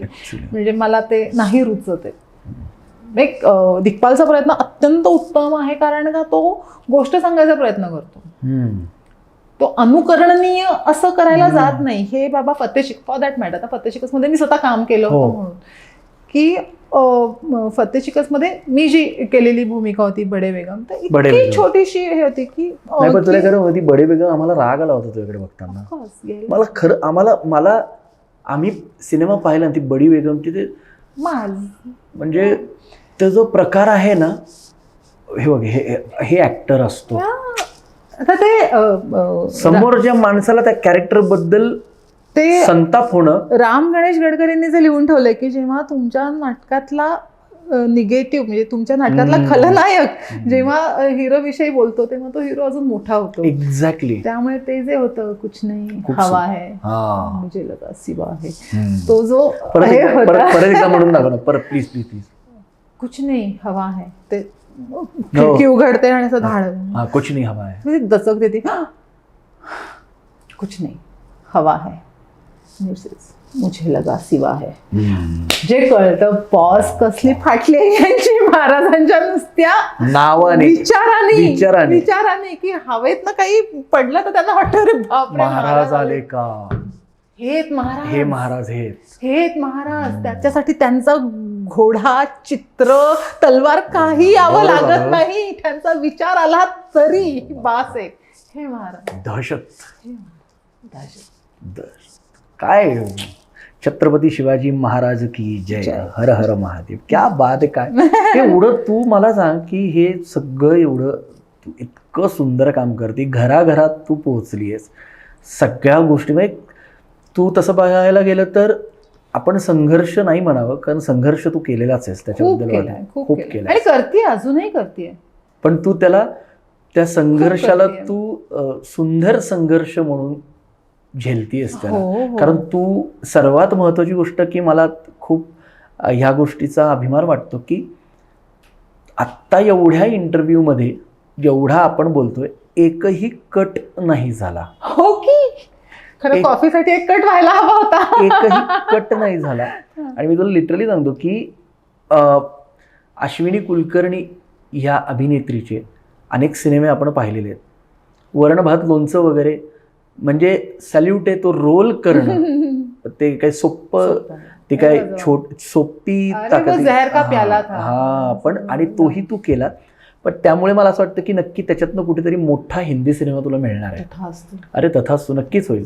हे अरे हो अगदी अगदी अगदी. स्वामी ऐका, अरे नाही सांग ऐकतील त्याच्याबद्दल. मला जायचंय खरं स्वामींच्या इथे. मी अजून स्वामींकडे एकदाही गेले नाही. माझ्या इन्स्टावर ना स्वामी तिकडचे जे तिथले अक्कलकोटचे काही विश्वस्त वगैरे मला अटॅच्ड आहेत इन्स्टावर. आणि आता त्यांचं ते प्रकट दिनाची पालखी वगैरे होती ना, त्या दिवशी माझा नागपूरमध्ये शो चालू होता, तर त्यांनी मला व्हिडिओ कॉल केला होता. मी ती पालखी बघितली. तर स्वामी बोलवतायत कधी ते बघायचं. नक्कीच जाऊन ये, कारण मग हे असं बोलत असताना आपला तिसऱ्या चौथ्या बोलवतो माहिती नाही. आता मागच्या वर्षी मी माझ्या त्या इन्स्टा तू बघितलं जशी मी बनारसमध्ये म्हणजे काशीला शूट करत होते. आणि तेव्हा मला असं वाटलं की अरे आता इथपर्यंत आली, चला उज्जैनला पण जाऊया. ते उज्जैनला तू आता गेली होतीस नकळत, म्हणजे बोलवलं. तुला माहितीये माझं म्हणजे ऑफ द ट्रॅक बोलतोय, सॉरी माफ करा, कारण आता सॉरी दिग्दर्शक साहेब. बेसिकली उज्जैनला मी एका वेगळ्या गोष्टीसाठी गेलो होतो. एक पूजा करायला सांगितली होती आणि मी तिथे गेल्यानंतर मला भस्म आरतीबद्दल काही माहीत नव्हतं. मला एकांचा फोन आला, मला ती भस्म आरती मिळाली. त्याचा एक पॉडकास्ट आहे मी तुला नक्की पाठवेल. आणि मी ती घेतली आणि मी बघितलं तेव्हा हँगच झालो. दुसऱ्या दिवशी ती पूजा झाली आणि नंतर मला एका घाटावरती नेण्यात आलं आणि त्या घाटावरती मी पडलो. दगडी पायरी डोक्यात घुसली माझ्या. माझं डोकं फाटलं मागून आणि मी मरता मरता वाचलो. ही गोष्ट आहे 2021-22ची. आफ्टर भस्म आरती मी जय श्री महाकाल. त्यानंतर दुसऱ्या दिवशी, अश्विनी तुला खोटं वाटेल, माझं तिकडे कोणीही नातेवाईक नव्हतं, काही नव्हतं, सगळं जुळून आलं. तिसऱ्या दिवशी जेव्हा मी हॉस्पिटलमध्ये गेलो, मी तुला ते सगळं नंतर लिंक पाठवतो, तू बघ. तू महाकालचं नाव काढलं म्हणून मी बोलतोय. आणि माझी जखम सुकली होती, माझी टाक्याची लाईन होती. मग तिथे जे लोक असतात, जे काळभैरवनाथाच्या मंदिरात पण आपण जातो, तर तिथे 2 नागासाधू होते आणि ते म्हटले, बेटा तू आया नाही तुझे बुलाया गया. एक्झॅक्टली, तू गेली नव्हती, तुला बोलवून घेतलं होतं. आणि जो माणूस महाकालला जातो, हे पहिल्यांदाच गेलीस ना तू? तू मी नोट डाऊन ह्या इंटरव्ह्यूची तारीख, आज तारीख आपली काय आहे? 11 तारीख आहे. मी तुला सांगतो, जो माणूस महाकालचं दर्शन करून येतो त्यानंतर त्याचं आयुष्य बदलतं. तुला लक्षात येईल काय होता अनुभव महाकालचा तुझ्या इथला. अप्रतिम. आणि खरं सांगू म्हणजे सगळ्या इकडनं जाताना फ्लाईट डिले झालं. तिथे जो ते प्रोटोकॉल म्हणतात ना VIP दर्शनाला, तर तो जो प्रोटोकॉल होता त्याची एक वेळ स्पेसिफिक होती. इथनं उशिरा पोचलो. नंतर एवढा प्रचंड पाऊस इंदोरमध्ये, जिथे एअरपोर्टवर उतरलो तिथे साधारण असं गुडघावर पाणी वगैरे. आणि तरीही नाही जायचंच काही. आणि जे काय दर्शन झालं, ओ माय गॉड. म्हणजे मला ना कधी कधी एका गोष्टीचं फार बरं वाटतं. म्हणजे मी एक कलाकार म्हणून ना, मे बी फायनान्शियली किंवा आज एक सॉफ्टवेअरमध्ये काम करत, मी मेरिट स्टुडंट आहे. बऱ्यापैकी हुशारच होते. मी हुशारच आहे. हा, म्हणजे फक्त हे करिअर निवडलं म्हणून मला कोणी वेडं म्हणू नये. पण मे बी फायनान्शियली किंवा अशा प्रगतीने मी मागे असेल. पण या फील्डमुळे किंवा अभिनय क्षेत्रामुळे, हे रंगदेवता जी काय पाठीशी आहे त्यामुळे ना, दिग्विजय सगळीकडे दर्शन इतकं सुंदर होतं. Actually I am very much blessed with that. आणि मला असं कधी कधी असा गिल्ट यायचा की म्हणजे आपण जातो, आपल्याला दर्शन इतकं चांगलं मिळतं वगैरे वगैरे. तर आनंद पिंपळकर गुरुजी आहेत, मी त्यांच्याबरोबर आनंदी वास्तूचे खूप शोज केलेत. आणि अगदी वडिलांसारखे. गुरुजी इज व्हेरी स्वीट, अगदी वडिलांसारखे. हो, अगदी. तर त्यांना मी असं म्हणलं की गुरुजी, कधी कधी वाईट वाटतं की आपण असं डायरेक्ट जातो, लोक लाईनीत उभे असतात. मी त्यांना म्हटलं, गुरुजी असं कधी कधी वाईट वाटतं की आपण आमचा तो आलय माझ्या राशीलाच्या प्रमोशनच्या वेळेलाच मी त्यांना म्हणलं की आपण मस्त फिल्म की आपण असं डायरेक्टली जातो दर्शन. मला व्हॉट्स युअर राशीचं प्रियंका चोप्राची फिल्म आठवली तेव्हा. माझा रोल तर वाढीव होता. तर त्याच्यात तेव्हा ते म्हणले की अश्विनी, आपण खूप गोष्टी मागे सोडलेल्या आहेत या क्षेत्रात काम करण्यासाठी. त्यामुळे जर का तिथे तो तुला पुढे बोलवून घेत असेल तर ते समज की चला कुठेतरी लाईनीत तू नंबर 1 ला आहेस, कनेक्टेड आहे. त्यामुळे हा गिल्ट घ्यायचा नाही. जर का तू तिथे पहिले पोचतेस तर ते तुझं नशीब आहे. ते तू 4 गोष्टीच्या कॉम्प्रोमाइज केल्यात, त्याचं ते एक फळ आहे असं समज. देवाच्या दारात देवाची इच्छा असते, तो माणूस तिथे येऊन त्याला भेटतो. मग तो पहिला येवो, दुसरा येवो, तिसरा येवो, याचा काही संबंध नाही. आणि अत्यंत पितृतुल्य माणसांनी आणि ज्यांच्यावर अगदी डोळे झाकून मी विश्वास ठेवते अशा माणसाने सांगितल्यामुळे मला ते पटलं. नाही तर मी किती दिवस मंदिरातच जात नव्हते. अरे मला असा गिल्ट यायचा की अरे यार, थोडंसं एक ह्युमॅनिटी वाईज विचार केला की ह्युमन एरर. हो ना यार, मी बहुतेक त्याच एरर मध्ये अडकली. पण त्या एरर मधनं निघाली जातात तू, असं मला वाटतं. पण छान, when you went to Mahakal, तू महाकालला जाऊन आली, सगळे एरर्स निघाले. आणि खरंच एक देवाचं हे आहे, खूपच उत्तम. तो एक मला मार्ग देव दाखवून देतो. अशी कुठची गोष्ट आहे की तुला ती करायची पण ती झाली नाही आणि तुला ती खूप करायचीच आहे जीवनात? मला डान्स बेस्ड फिल्म करायची आहे. ऍक्टिंग माझी प्रूव्ह करून झालेली आहे, पण माझं नृत्य अजून समोर आलेलं नाहीये. मला हवं तसं. मला डान्स बेस्ट फिल्म, आणि खूप करायचं बाकी आहे रे, एक असं काही नाही, अजून खूप करायचं बाकी आहे. अभी तो शुरुआत आहे, अभी तो शुरुआत आहे ऍक्च्युली. त्यामुळे अजून खूप करायचंय, खूप काम करायचंय. मला हे सगळं असताना मला आहे ना, मी तुझं काही इंस्टाग्रामचं स्टेटस पाहतो. आत्ता आम्ही जरा काही गोष्टी बघितल्या, तर आदरणीय पंतप्रधान नरेंद्र मोदीजींबद्दलचं तुझं एक खूप आमचं सगळ्यांचंच आहे, आम्हाला सगळ्यांना असा पंतप्रधान होणे नाही, म्हणजे सॉरी, पण या दशकात एक संत आलेला आहे असं म्हटलं तरी चालेल. मला तर मी म्हणतो संत, वी आर ब्लेस्ड. हे जे म्हणतात ना भक्त वगैरे, आहे हो, मी मोदी भक्त आहे. चला पुढे काय काय काय काय काय मला खूप आवडतो तो माणूस. माझी अत्यंत अशी श्रद्धा आहे की देशाचा पंतप्रधान असावा तर तो असाच असावा. ते वेळप्रसंगी अत्यंत कठोर आहेत उत्तर द्यायला, वेळप्रसंगी अत्यंत संन्यासी आहेत. काहीच नाही बघ ना, मागे पुढे काही नाहीये. जो हे देश काय आहे, म्हणजे ते लाल बहादूर शास्त्री, आपण त्यांचं जे एक सुंदर व्यक्तिमत्व आणि गोडकी, तो माणूस यायला नडला, जय जवान जय किसान, तो कोणाला हार गेला नाही तो माणूस. आणि हे बैरागी, म्हणजे काही माया काही साठवलीच नाही. तसं आहे मोदीजींचं. आणि तरी ना त्या माणसामधला ह्युमर इतका जागृत आहे ना, मला ते फार आवडतं. त्यामुळे कनेक्ट आहे रे त्यांचा. आज एक 16 वर्षाच्या मुलापासून एक 80 वर्षाच्या माणसापर्यंत त्यांचा कनेक्ट आहे.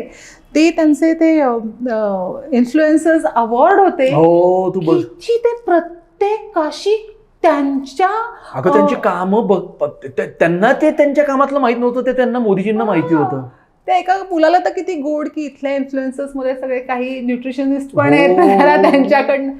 किती प्रगल्भ विनोद आहे हा. आणि मला एक कळतं ना, विनोद म्हणजे एक खूप मोठे नट होऊन गेले, ते आता अस्तित्वात नाहीये, सुधीर जोशी.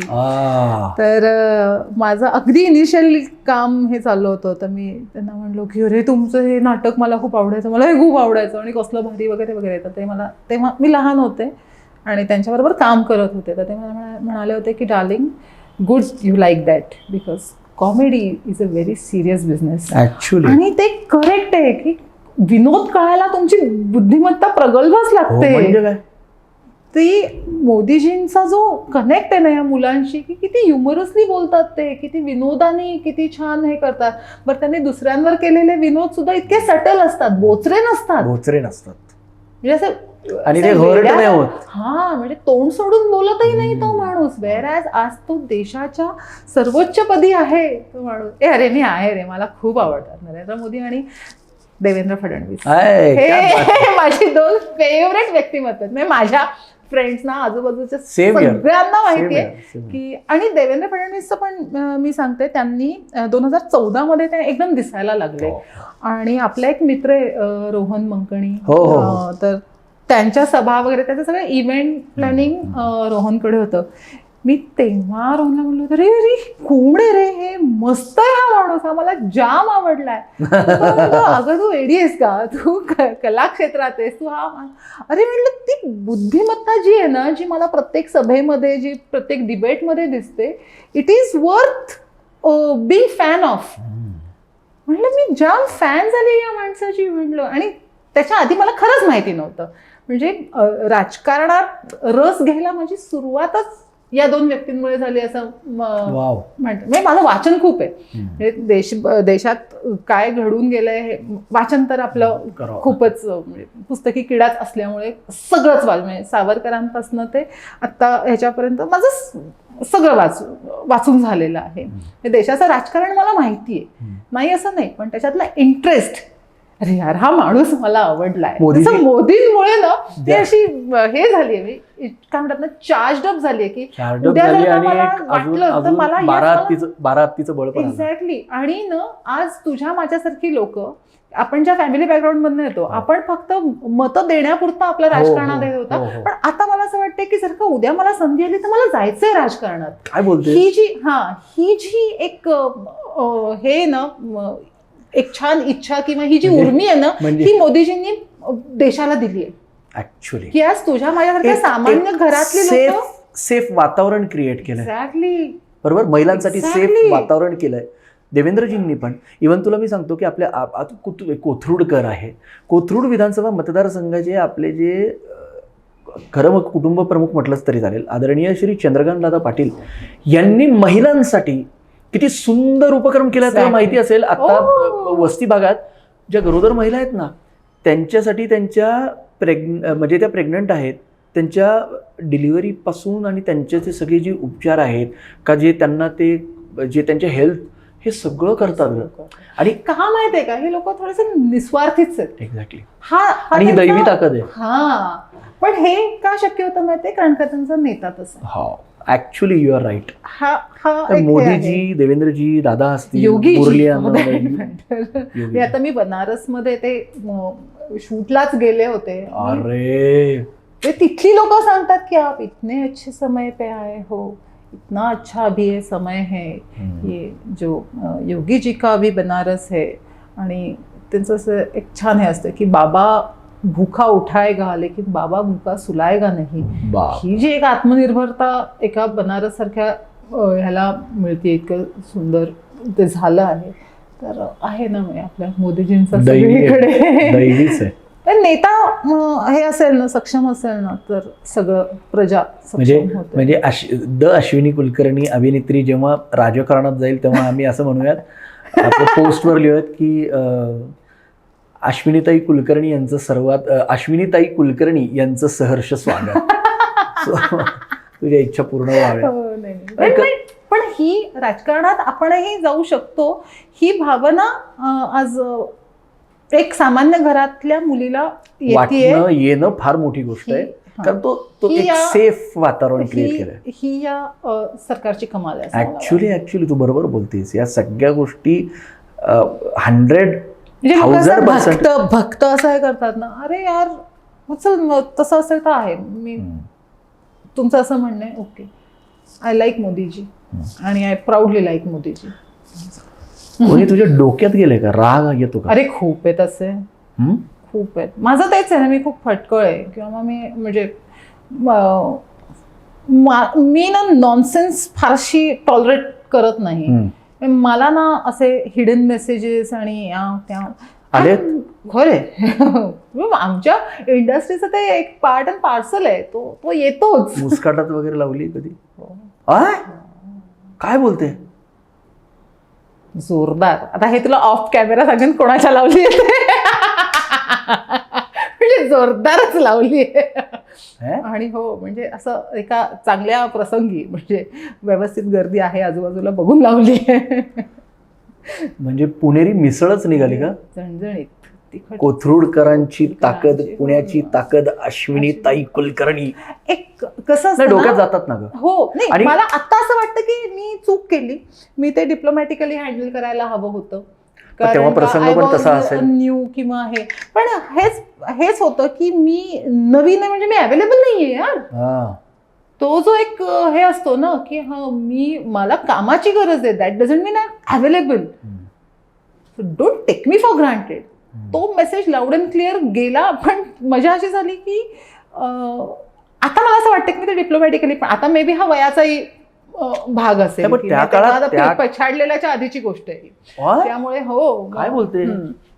पण मला असं कधी कधी बरं वाटतं की यार आपल्या आईबापाने आपल्याला काय खाऊन मोठं केलं ना, की कुठल्याही प्रसंगी डगमगत नाही आपण. किती कुठल्याही मोठ्या माणसाला जर का तो माझ्याशी वाईट वागला तर एक लगवून द्यायची आपली कॅपॅसिटी तर आहे, याचा मला अजूनही खूप अभिमान वाटतो. हिडन मेसेजेसला काही हातपाय नसतात, अर्थ नसतात, आणि हिंमत कशी होती काही हिडन मेसेजेस करायची? ह्याच्यावरती तुझं काय म्हणणं? काय ह्याच्या ना दोन गोष्टी. हिडन मेसेजेस करणारे जेवढे कल्प्रिट आहेत, तेवढे ते रिसीव्ह करून त्याला रेसिप्रोकेट करणाऱ्या मुली पण तेवढ्याच कल्प्रिट आहेत. हो, हे गिव्ह अँड टेक आहे. म्हणून प्रत्येक वेळेला समोरच्या मुलीलाही तसाच ग्रांटेड धरायला बघतो. So your approach should be very clear. माझं व्हॉट्सअपचं स्टेटस खूप दिवस होतं, my attitude is always very clear. हो, मी पाहिलंय. हां, ऑलवेज व्हेरी क्लिअर. माझ्यात काहीही हिडन नाहीये. इतकं पूर्ण आपलं जे काही ओपन बुक आहे माझ्याशी तसंच बोला, क्लिअर ॲटिट्यूडहून बोला, पटलं तर हो, नाही पटलं तर धन्यवाद जयरामजी. इतकं साधं सोपं सरळ हे आहे. मी आधीच्या एका पॉडकास्टमध्ये मी हे बोलले होते की काय होतं ना की सॉफ्ट फ्लर्ट नावाचा एक प्रकार सुरू हे मी सॉफ्ट फ्लर्ट. हां, आणि मुली पण थोड्याशा गोंधळून जातात. म्हणजे मी असं म्हणत नाही की प्रत्येकच मुलगी त्याला बळी पडते किंवा काय रे मस्त दिसतेस वगैरे, म्हटलं की अरे थँक्यू वगैरे, ते होतं आणि इतपत ठीक पण आहे. पण मग समोरचा माणूस तुम्हाला काय कशाने ग्रँटेड कुठल्या लेन्सनी बघतोय ते थोडंसं ओळखण्याची गरज आहे आत्ताच्या काळात. किंवा मग तुम्हाला चालतंय तर मग इट्स लाईक वो तो राजी खुशी का मामला आहे. मग त्याच्यानंतर मग नंतर मी कशी एक्सप्लॉइट झाले करायला जाऊ नका. It is that simple. तुम्हाला मेसेजेस, हिंट्स हे येत असतात, मग तुम्ही एक्सप्लॉयटेशनची वाइब्स कळतात लगेच तुम्हाला.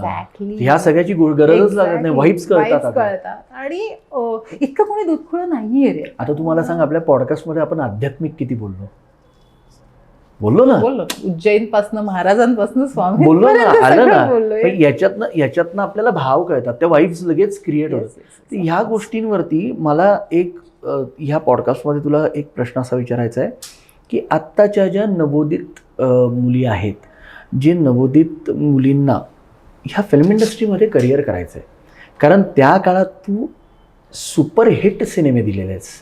तू तुझ्या सिनेमाचे हाऊसफुलचा बोर्ड पाहिलायस, टचवूड, आणि आत्ताही पाहिलाय वरणभाच्या निमित्त, आणि आताही पाहिलाय, महिने पाहिला, आणि महिने. आज मला तुला ते सांगायचं की आत्ताच्या ज्या मुली आहेत ज्यांना ह्या क्षेत्रात यायचं आहे, आणि आता काय झालं माहिती का, सिरियल करणं, इंस्टाग्राम वगैरे, मला त्याच्यावरती आता काहीच बोलायचं नाही, कारण जे करायचं तुम्हाला करा, काही प्रॉब्लेम नाही.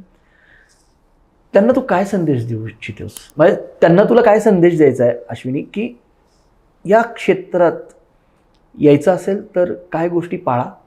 कारण बघ, कधी ना कधीतरी तुझ्या आई वडिलांनी का कधी ना कधीतरी तुझ्यावरती जे प्रेम करतात त्यांनी तुला तुझ्या हितासाठी प्रश्न विचारला असेल ना, का तूही कोणाला तरी विचारला असेल की मला या क्षेत्रात काम करायचंय, तर या माझ्यावर ही वेळ आलीच नाही, डायरेक्टली.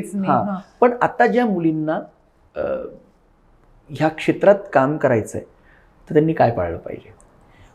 ॲक्च्युली मी अशी काही खूप यशस्वी ॲक्टर नाही आहे की मी असे काही सल्ले देऊ शकते, पण मी माझ्या एक्सपिरियन्सवरनं सांगू शकते. किंवा आता माझ्या ज्या 2 डार्लिंग्स आहेत, ज्या माझ्या रूममेट्स आहेत मुंबईमधल्या, ज्ञानदा रामतीर्थकर आणि नम्रता सुमिराज, ह्या 2 जे माझे बाळच आहेत, ते 2 जणी.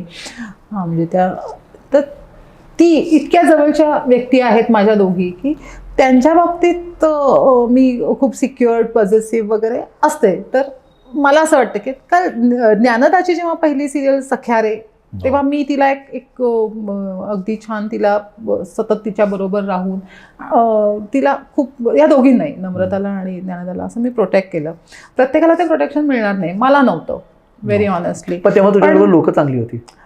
हो, माझ्याबरोबर लोक चांगली होती, किंवा जास्त चांगली लोक होती. वातावरण आणि जी काय सो कॉल्ड हे होती ती कमी होती कम्पॅरेटिव्हली.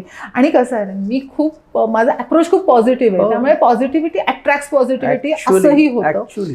तर तर त्यामुळे माझ्या या ज्या 2 घट्ट सख्या आहेत, तसं जर का कोणी माझ्यासारख्या फॅमिलीमधनं किंवा हे येणार असेल ना, तर मी एवढंच सांगते की आपले नाक, कान, डोळे उघडं ठेवा. You can smell the intention, you can see what's happening around and you can hear.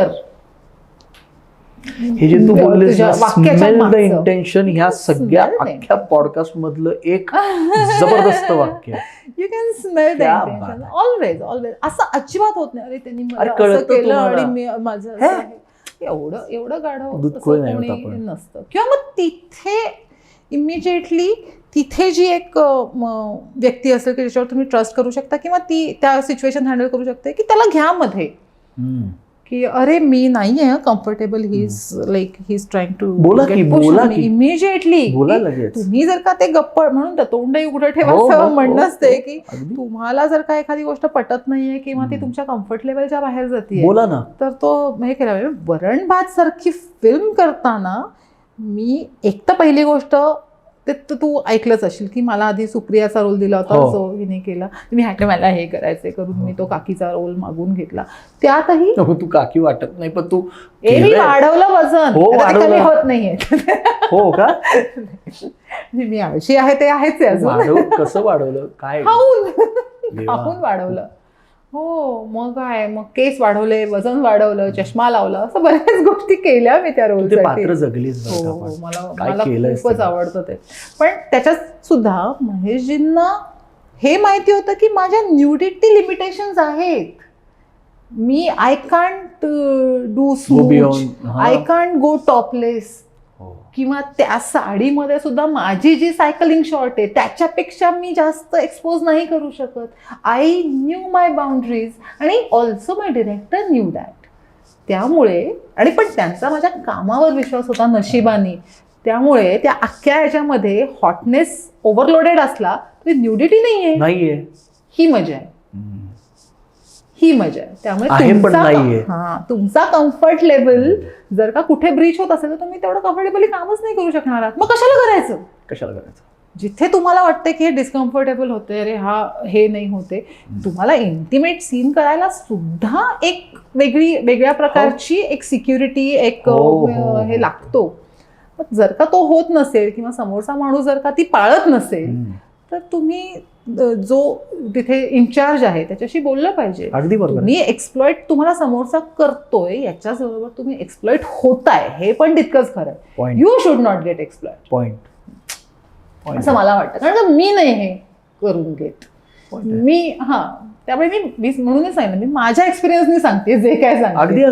अगदी सल्ले देऊ शकत नाही मी. नाही, पण सल्ला नाही, सल्ल्यापेक्षा हे सांगणं फार महत्वाचं आहे. आणि हे सांगितलेलं जर ऐकलं कोणी तर ते समजणं फार महत्वाचं गरजेचं आहे. राईट. क्या बात. कसं वाटतंय? मस्त, एकदम झकास, एकदम छान. कधी वाटलं होतं का माझ्या शोला येशील? एवढं माझं नशीब छान असं मला कधी वाटलं नव्हतं. पण म्हणजे आता एवढं इथे खरंच खूप पॉझिटिव्ह वाईब आहे दिग्विजय. मला खरंच असं वाटतं की मी कुठल्या तरी माझ्या फिल्मच्या प्रमोशनसाठी एखादा तुला पॉडकास्ट घेता यावा.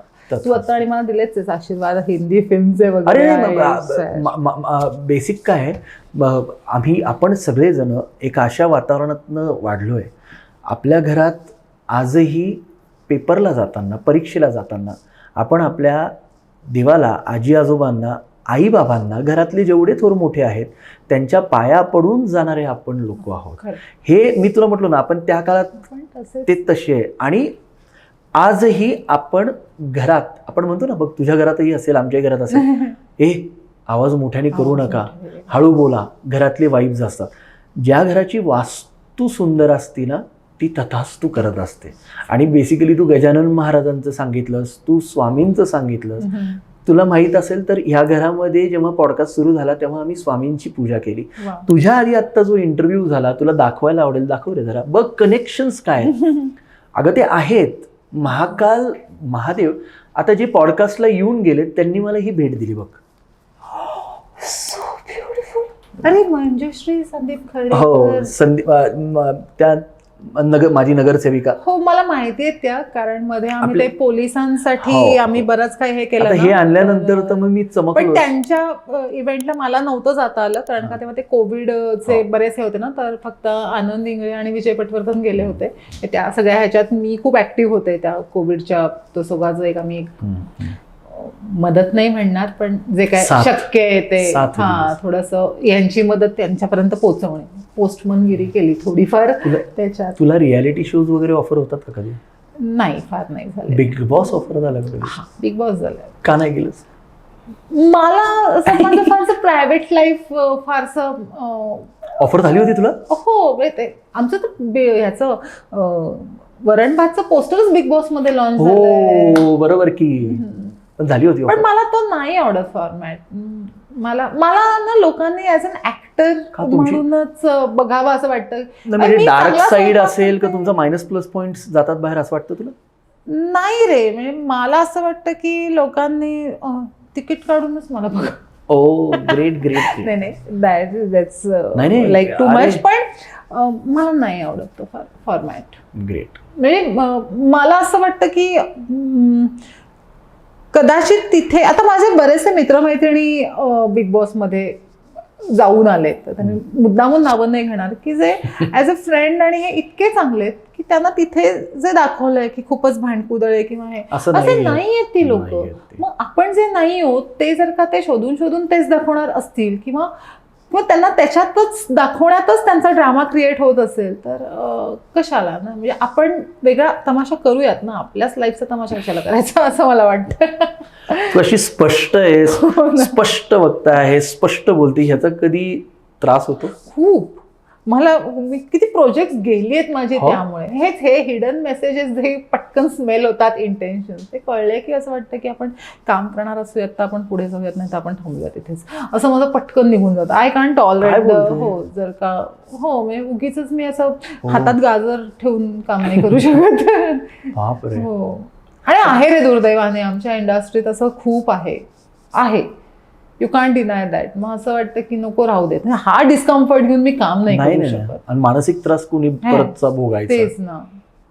आणि एवढं काही इम्पॉर्टंट नाहीये दॅन युअर सेल्फ रिस्पेक्ट असं मला वाटतं. देवाने आपल्याला इतकं छान लाईफ दिलंय, आपण छान स्मेल करतो, छान राहतो, असे छान छान टी शर्ट्स घालतो. मी परत आलो त्याच्यात. बघ ना, कम्फर्ट फूड तसं कम्फर्टेबल अश्विनी कुलकर्णी आहे. आमच्या शोचा एक फॉर्मॅट आहे आणि तो फॉर्मॅट मी तुला जाता आता देणार आहे. द्या please. Yes yes please please. आमच्याकडे पाणी फ्री आहे, कॉफी फ्री आहे. मला कॉफी अजून लागेलच पण नंतरच आता. हो नक्की. तसं हिला पाणी प्यायला फार आवडतं, कॉफी प्यायला फार आवडती, चहा प्यायला फार आवडतो. आहे फोन. सीझन 1 मध्ये आणि सीझन 2 मध्ये आपला chitchat with Digvijay Joshi season 1 season 2 लॉकडाऊनमध्ये झाला आणि खूप चांगले चांगले मोठे मोठे कलावंत, गायक अशी वेगवेगळ्या क्षेत्रातील लोक येऊन गेले. आणि त्यानंतर आता हा ऑफलाईन पॉडकास्ट सुरू झाला आहे. थोडा उशीर झाला पण देर आहे दुरुस्त असं म्हणूयात. आणि महादेवाच्या कृपेने, स्वामींच्या आशीर्वादाने खूप चांगल्या चांगल्या लोकांशी परत कनेक्ट होता येत आहे. आणि त्यामधली एक अश्विनी कुलकर्णी. अश्विनी कुलकर्णी ही आज मोकळ्या गप्पा चॅनलमध्ये मोकळ्या गप्पा मारल्यात. तिच्यासाठी टास्क आहे, सगळ्यांसाठी टास्क आहे. आम्ही तुम्हाला एक फोन देणार आहोत. ह्या फोनमध्ये नेटवर्क नाही आहे, ह्या फोनमध्ये सिम कार्ड नाही आहे, पण तुला कोणाला तरी हा फोन लावायचा आहे आणि तुला ज्याच्याशी बोलायचं आहे तू बोलू शकतेस. आणि खरं तसं पाहायला गेलं तर खूप भारी संधी आहे की तुला ते मिळतंय, तर तुला कोणाशी बोलायचं आहे ते तू बोलू शकतेस. हा फोन एक्झिस्टिंग काय म्हणजे तुमचा हे काय आहे? काही लोक वस्तूंना फोन लावतात, काही लोक माणसांना फोन कोणाला लावायचं आहे, कोणाला लावायचं असेल त्याला तू लावू शकते. एक मनात असेल ना की मला बोलायचं आहे या व्यक्तीशी, बोलू शकतेस. एनिथिंग. मी गेस केलंय. हॅलो आई. वाटलं आय नो तुला माझा फोन यायची फार सवय नाहीये, कारण प्रत्येक वेळेला तूच फोन करून माझ्यावर चेक ठेवत असतेस. आत्ता फारच वेगळ्या सिच्युएशनमध्ये मला तुला फोन करायची संधी मिळाली आहे. खरं तू इतका पोपट केलास ना माझा, अशी अचानक पटकन गेलीस ना की इतक्या गोष्टी बोलायच्या राहून गेल्या. अर्थात तू गेली नाहीयेस कुठे, तुझं पूर्ण लक्ष आहे माझ्यावर, मला माहिती आहे. म्हणूनच अजून तू दिलेल्या सगळ्या सवयी, सगळे संस्कार, सगळे तसेच पुढे चालू आहेत आणि तुझ्या नातवंडांनाही तेच शिकवायचा प्रयत्न करतोय. पण मी जाम मिस करते तुला. म्हणजे खरं सांगू का, लाईफमध्ये ना असे 2च भाग आहेत, एक तू असताना आणि एक तू नसताना. हा इतका फरक आहे ना. आणि तुला माहिती आहे तुला आवडत नाही रडा, आय नो दॅट, पण मिस करते मी तुला खूप. आणि तुझ्या हातचं खाणं पण खूप मिस करते. आणि निर्धास्त राहा, तुला बरं वाटेल, तुला अभिमान वाटेल आणि तू चिडणार नाहीस. असंच काम आणि असंच वागत राहील मी. तुला मी तुझी मुलगी असल्याचा अभिमान वाटेल असंच काम करण्याचं, घरी दारी प्रोफेशनमध्ये सगळीकडे तुला माझा अभिमान वाटेल अशीच कामगिरी मी करत राहीन, अशी महाराजांकडे प्रार्थना. मला माहिती आहे तू आत्ता महाराजांच्या जास्त जवळ आहेस. तुम्ही दोघं मिळून छान आखून द्या तुमच्या नातवंडांसाठी आणि आमच्या सगळ्यांसाठी. फक्त महाराजांनी असून तुझ्याशिवाय आम्ही कसं जगावं एवढं अजून सामर्थ्य दिलं नाही आहे. म्हणतात ते ठीक आहे, करतोय प्रयत्न. Miss you I, I love you. बापरे, व्हेरी मच सॉरी ताई. ॲक्च्युली खरं लाईफ ना, एक तर आई असतं ना आणि आई नसतं ना, हे दोनच फॉर्मॅट लाईफ हो ग, मेजर. आणि ते असताना जाणवत नाही.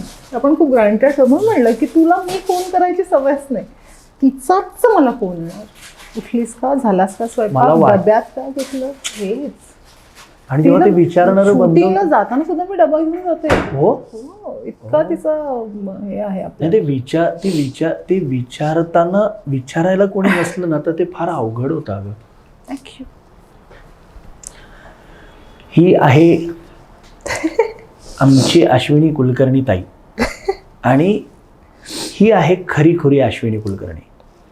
हे आहेत संस्कार, हे आहे नातं आणि ही आहे तुमच्या सर्वांची लाडकी अश्विनी कुलकर्णी. आणि ह्या पॉडकास्टच्या माध्यमातून तू ना सारखं मी खूप हसते म्हणून मला शेवटी अरे मी आता नाही ही खूप रडते, आता ही खूप हसणार आहे. आता कमॉन. तर बेसिकली पण मला ह्या आणि तू अशीच हसत राहणार आहेस. आणि आपल्या पॉडकास्टमध्ये आपण तिला पुढच्या हिंदी चित्रपटाच्या खूप साऱ्या शुभेच्छा देऊ. हर हर महादेव, नमो पार्वती पतये, हर हर महादेव. धन्यवाद Ashwini Kulkarni, thank you very much. आणि अशीच हसत राहा, अशीच खात राहा, असाच चहा पीत राहा. आणि लवकरात लवकर तुला रेड लेबल नाही तर कुठल्या तरी चहाच्या कंपनीची ॲडव्हर्टाईजची ऑफर यावी.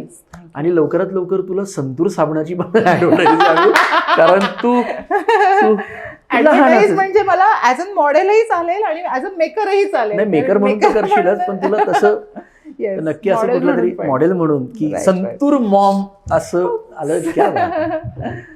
आणि तुझ्यावरती खूप सगळेजण भरभरून प्रेम करतात. रसिक श्रोते जे आहेत त्यांना तुझे सिनेमे खूप आवडतात, तुझी सगळी कामगिरी आवडती, तुझ्या इंस्टाग्रामचे पोस्ट आणि तुझ्या रोजच्या सगळ्या गोष्टी आणि तुझी जी आत्या म्हणून आणि ते जे काही तुझे ते हॅशटॅग ते तर म्हणजे फुल फेमस झालेलं आहे. खूप खूप शुभेच्छा आणि अशीच हसत राहा. Thank you very much. तू आमच्या पॉडकास्ट चॅनलमध्ये खूप आवडलं. थँक्यू व्हेरी मच अश्विनी ताई.